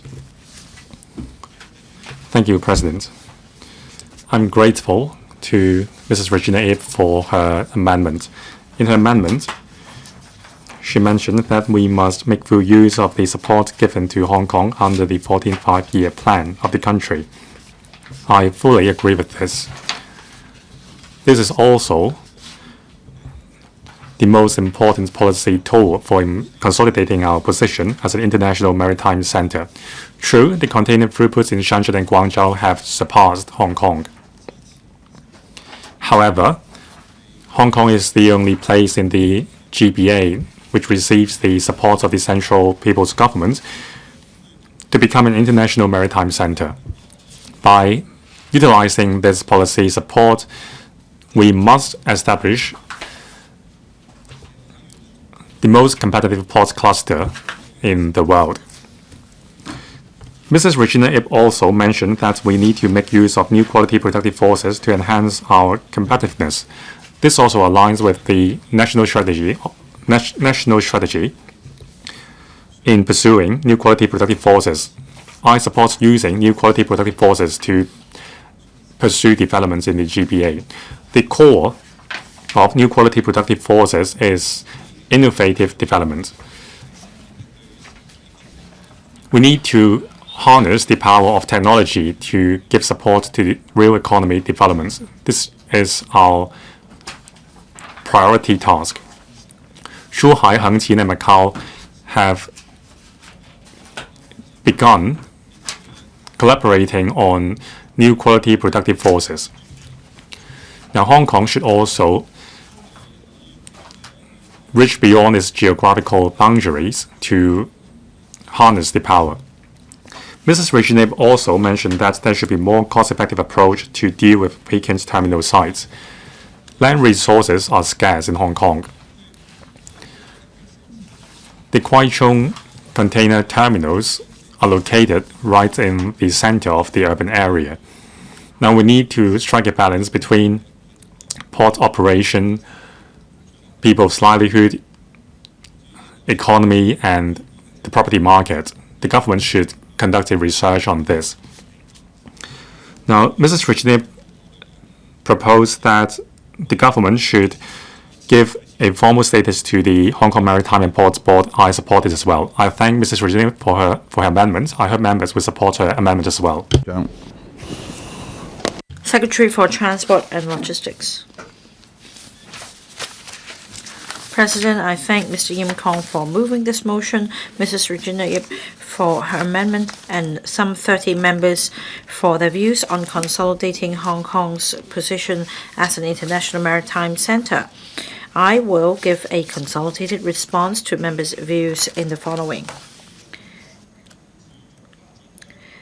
The government has strived to develop the comprehensive strength of Hong Kong's maritime port industry. In the end of last year, we promulgated the Action Plan on Maritime and Port Development Strategy, injecting continuous momentum into the development of the maritime and port industry. We understand that members, as well as the society, are very concerned about the throughput of our port.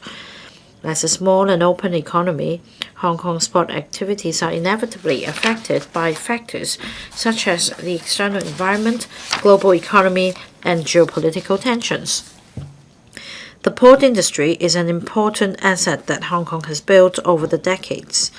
As the country's only free port, coupled with the advantage of fast customs clearance and high efficiency as a catcher port, strong international connectivity, our top-notch airport, cross-border land crossings, and transportation facilities that link Hong Kong with the rest of the world, we continue to be a global pivotal hub port.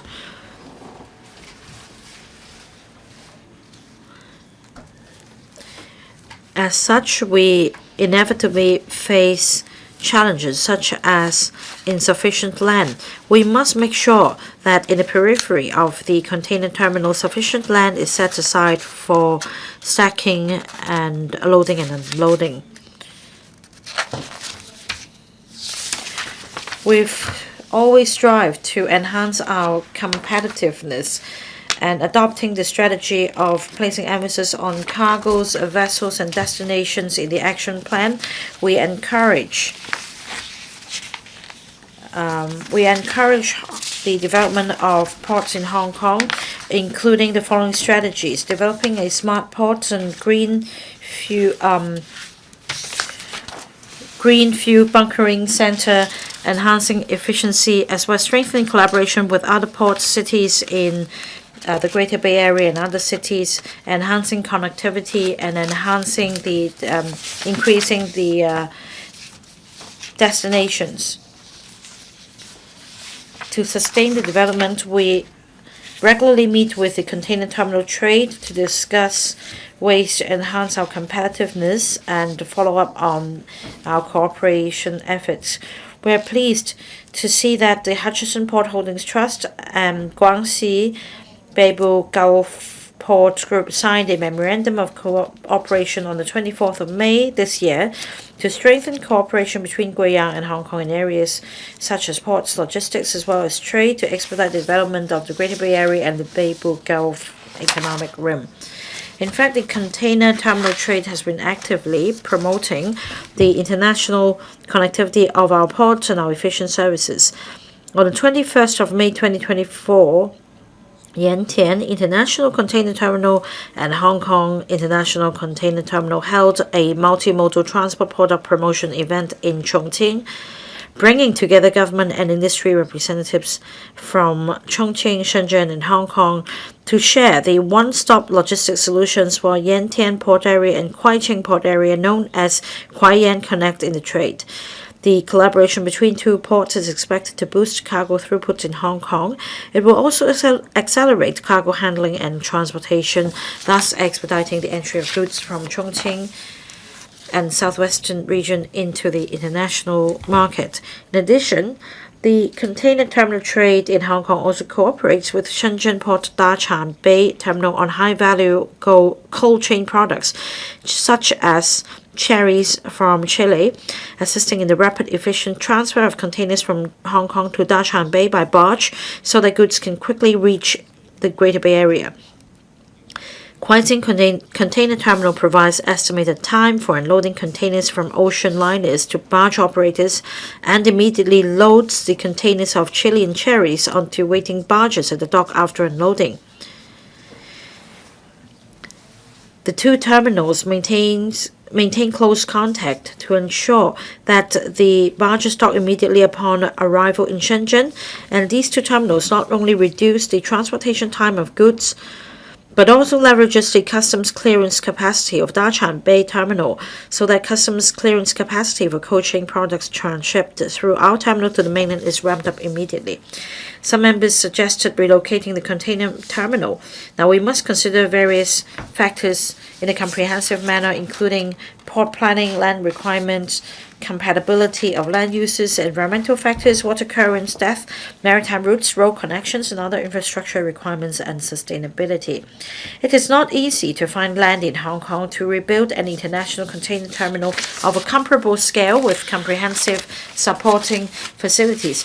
Besides, the work involved in relocating the container terminal, including identifying and forming such a large swathe of land, providing necessary transport links and infrastructure to support the operations, constructing the terminal facilities before relocated terminal is commissioned, will take considerable time.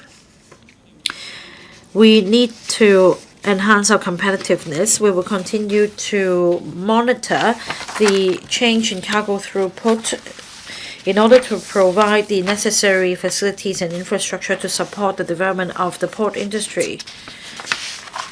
Some members mentioned another suggestion, that is to combine the ports of Hong Kong and the Greater Bay Area to enhance freight efficiency.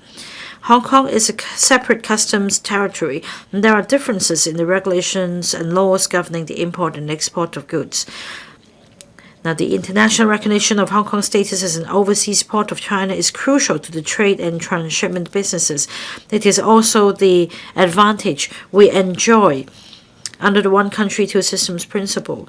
It is therefore of utmost importance that we maintain the independence of our port. The customs authorities of both regions have jointly launched the single e-log scheme to facilitate customs clearance for good transiting through Hong Kong between the mainland and other countries. Hong Kong Customs will continue to strengthen cooperation with mainland customs and actively promote the Hong Kong Authorized Economic Operator Program and mutual recognition arrangements to provide a favorable business environment for more enterprises. This will further strengthen our competitiveness as an international trading and shipping center. In order to enhance our port's competitiveness and develop new quality productive forces, the government is committed to building Hong Kong into a green and smart port. In terms of building a green port, to achieve the International Maritime Organization's goal of achieving zero greenhouse gas emissions in international shipping by around 2050, the Chief Executive announced in its policy address in 2023 that Hong Kong will be developed into a high-quality green fuel bunkering center, so as to further consolidate our position as an international maritime hub. We are now conducting feasibility studies for the purpose. An action plan will be promulgated within 2024 to implement the construction of bunkering facilities and supply chains. The government is also actively preparing for the provision of liquefied natural gas bunkering services for ocean-going vessels, including technical research and establishing necessary infrastructure. Given the active development of the green marine fuel industry in the mainland in recent years and the proximity of Hong Kong to various other ports within the Greater Bay Area, we can explore possible cooperation between different ports in various aspects relating to green marine fuel bunkering, fuel production, transportation, distribution, and manpower training. We also propose to amend the relevant maritime legislation to facilitate the use and bunkering of green marine fuels by vessels in Hong Kong waters. We are going to table this bill into the Council next week. The Marine Department has already launched a scheme on the 28th of June 2024 to provide an annual subsidy of 20,000 Hong Kong dollars to Hong Kong registered vessels that achieve high ratings in the international carbon reduction standards set by the International Maritime Organization. Hong Kong becomes the first region globally to support international carbon reduction standards established by the IMO. In terms of smart port development, the government is pleased to see that terminal operators have been putting resources and harnessing technology to improve facilities and enhance efficiency, so as to bolster our position as a hub port. Examples include the introduction of rubber-tired gantry cranes with remote operation and an automated container stacking system since 2018. The manual control of has been changed to remote operation. They are also conducting tests on unmanned electric trailers at the port, which can be applied to daily operations after ensuring safe and smooth operation, and can further enhance the level of automation. Hong Kong Port has always maintained its capacity in handling goods efficiently, with an average stay time for international container vessels of just 0.95 days, much lower than the average of 1.85 days for the top 20 container ports in the world. The government is actively promoting the development of smart ports by establishing a digital port community system to facilitate information exchange among stakeholders in order to enhance port competitiveness. Since January 2023, the government has been gradually establishing and testing a data sharing platform which currently tracks the transportation processes of cold chain goods, including import, local, and cross-border transport, as well as export of full container load and less than container load goods for industry testing. Our goal is to expand the port community system to a wider range of products and delivery processes beyond cold chain products by 2025. The platform will streamline port operations, optimize multi-party coordination, and improve port efficiency and overall competitiveness. Our objective is to build a connected information platform for airports, ports, and other related logistics operations to promote the interconnection of logistics data and enhance the management and coordination of cargo information and capital flow. We will further expand the interconnection of the systems of the mainland and Macau. We'll also encourage the industry to use existing digital solutions and technologies to improve cargo handling efficiency and promote the flow of data among the port, airport, and logistics sector. We will make good use of Hong Kong's world-class multimodal transport network advantages and seize the opportunities presented by the Hong Kong-Zhuhai Macau Bridge to strengthen logistics connections with the western region of Guangdong Province, expand the source of goods. We will also actively expand international connections for the Hong Kong port with the industry to increase the origin and destination of goods handled through our port. We will pragmatically explore areas of complementary advantages with the ports and cities in the Greater Bay Area so as to consolidate our position as an international maritime center and increase the overall throughput of the port cluster in the Greater Bay Area. We are committed to maintaining Hong Kong's role and status as a transshipment hub port in Asia. To this end, maintaining or even enhancing Hong Kong's international connections is particularly important, including the frequency and destinations of international container shipping services. At the same time, we'd like to emphasize that an international shipping center is not just about cargo throughput, but also about the vitality of the industry and the quality of the services provided. Hong Kong is home to over 1,100 companies related to port and shipping, offering a high range of high-quality maritime services such as port services, ship operation management, shipbroking and agency, maritime-related finance, insurance law and arbitration services, as well as classification societies and ship inspection. Hong Kong's status as an international shipping center is widely recognized. According to the 2023 Xinhua Baltic Exchange International Shipping Center Development Index report, Hong Kong ranks 4th globally, reflecting its position as one of the world's leading international shipping centers with a cluster of high-quality shipping services, a favorable business environment, and ideal port conditions. In 2020, Baltic International Maritime Council listed Hong Kong as one of the 4 designated arbitration venues in its global maritime standard contracts, alongside London, New York, and Singapore. It affirms Hong Kong's leading position in maritime arbitration. Hong Kong ranks the 4th globally in terms of ship registration by gross tonnage. It has a very low detention rate by port states worldwide, earning international acclaim. These advantages contribute to the high-quality development of the Greater Bay Area and our integration into our country's development. Building on the solid foundation of professional services, we must build ourselves as a high-value added maritime services knowledge center within the Greater Bay Area with a focus on maritime law. This will help us provide high-quality and comprehensive services. We have a high level of internationalization. We connect with international shipping community. We help expand their global business. To leverage our status as a maritime arbitration center, we will continue to promote our legal services to the mainland and overseas shipping companies, and we will encourage them to choose Hong Kong as the arbitration venue. On the one hand, this will benefit mainland enterprises, especially those in the Greater Bay Area, to resolve maritime disputes in a familiar environment and assisting them to go global. On the other hand, we'll deepen cooperation with more international shipping organizations, including enhancing the operations of the Baltic International Maritime Council and the International Chamber of Shipping in Hong Kong, promoting international shipping companies to use Hong Kong as a gateway to enter the GBA market, supporting foreign investment. Members are concerned about maritime talent training. Our Bureau will continue to maintain liaison with the industry. There are also various schemes under the Maritime and Aviation Training Fund. We will organize more courses and encourage more new blood to join the industry.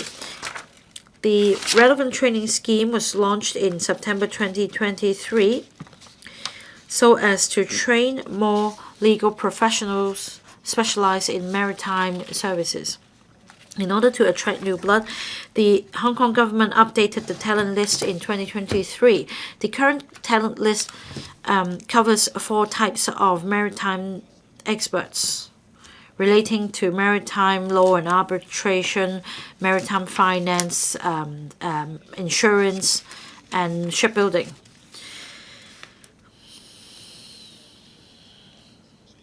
We understand that the There are concerns about the demand for qualified personnel as ships switch to smart and green marine fuel.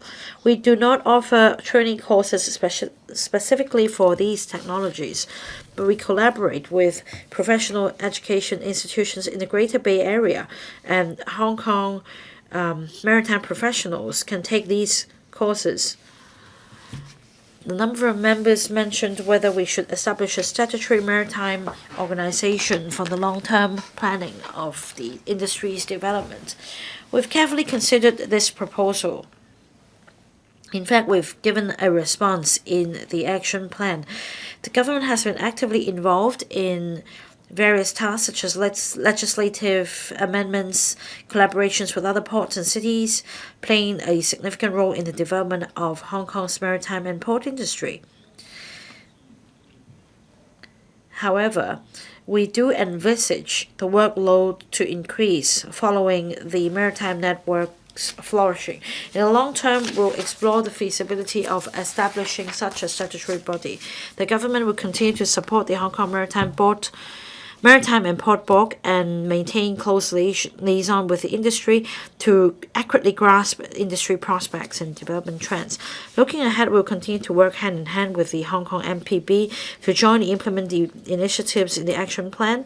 Leveraging our highly internationalized advantage will serve as the superconnector for maritime activities between cities in the Greater Bay Area, thereby consolidating Hong Kong's position as an international maritime center. I so submit.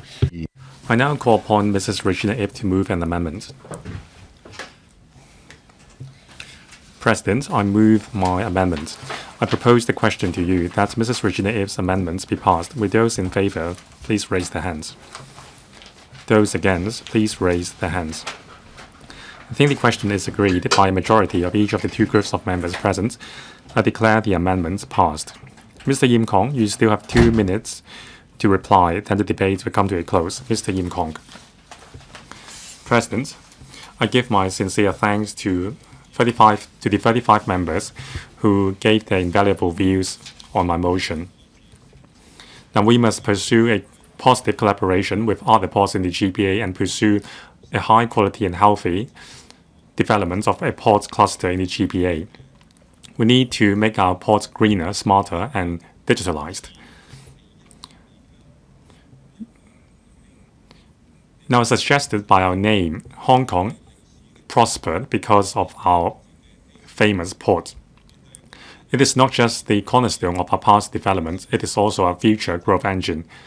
I strongly believe that with the staunch support from the central government for Hong Kong to pursue the 8 standards positioning, we can turn challenges into drives for development.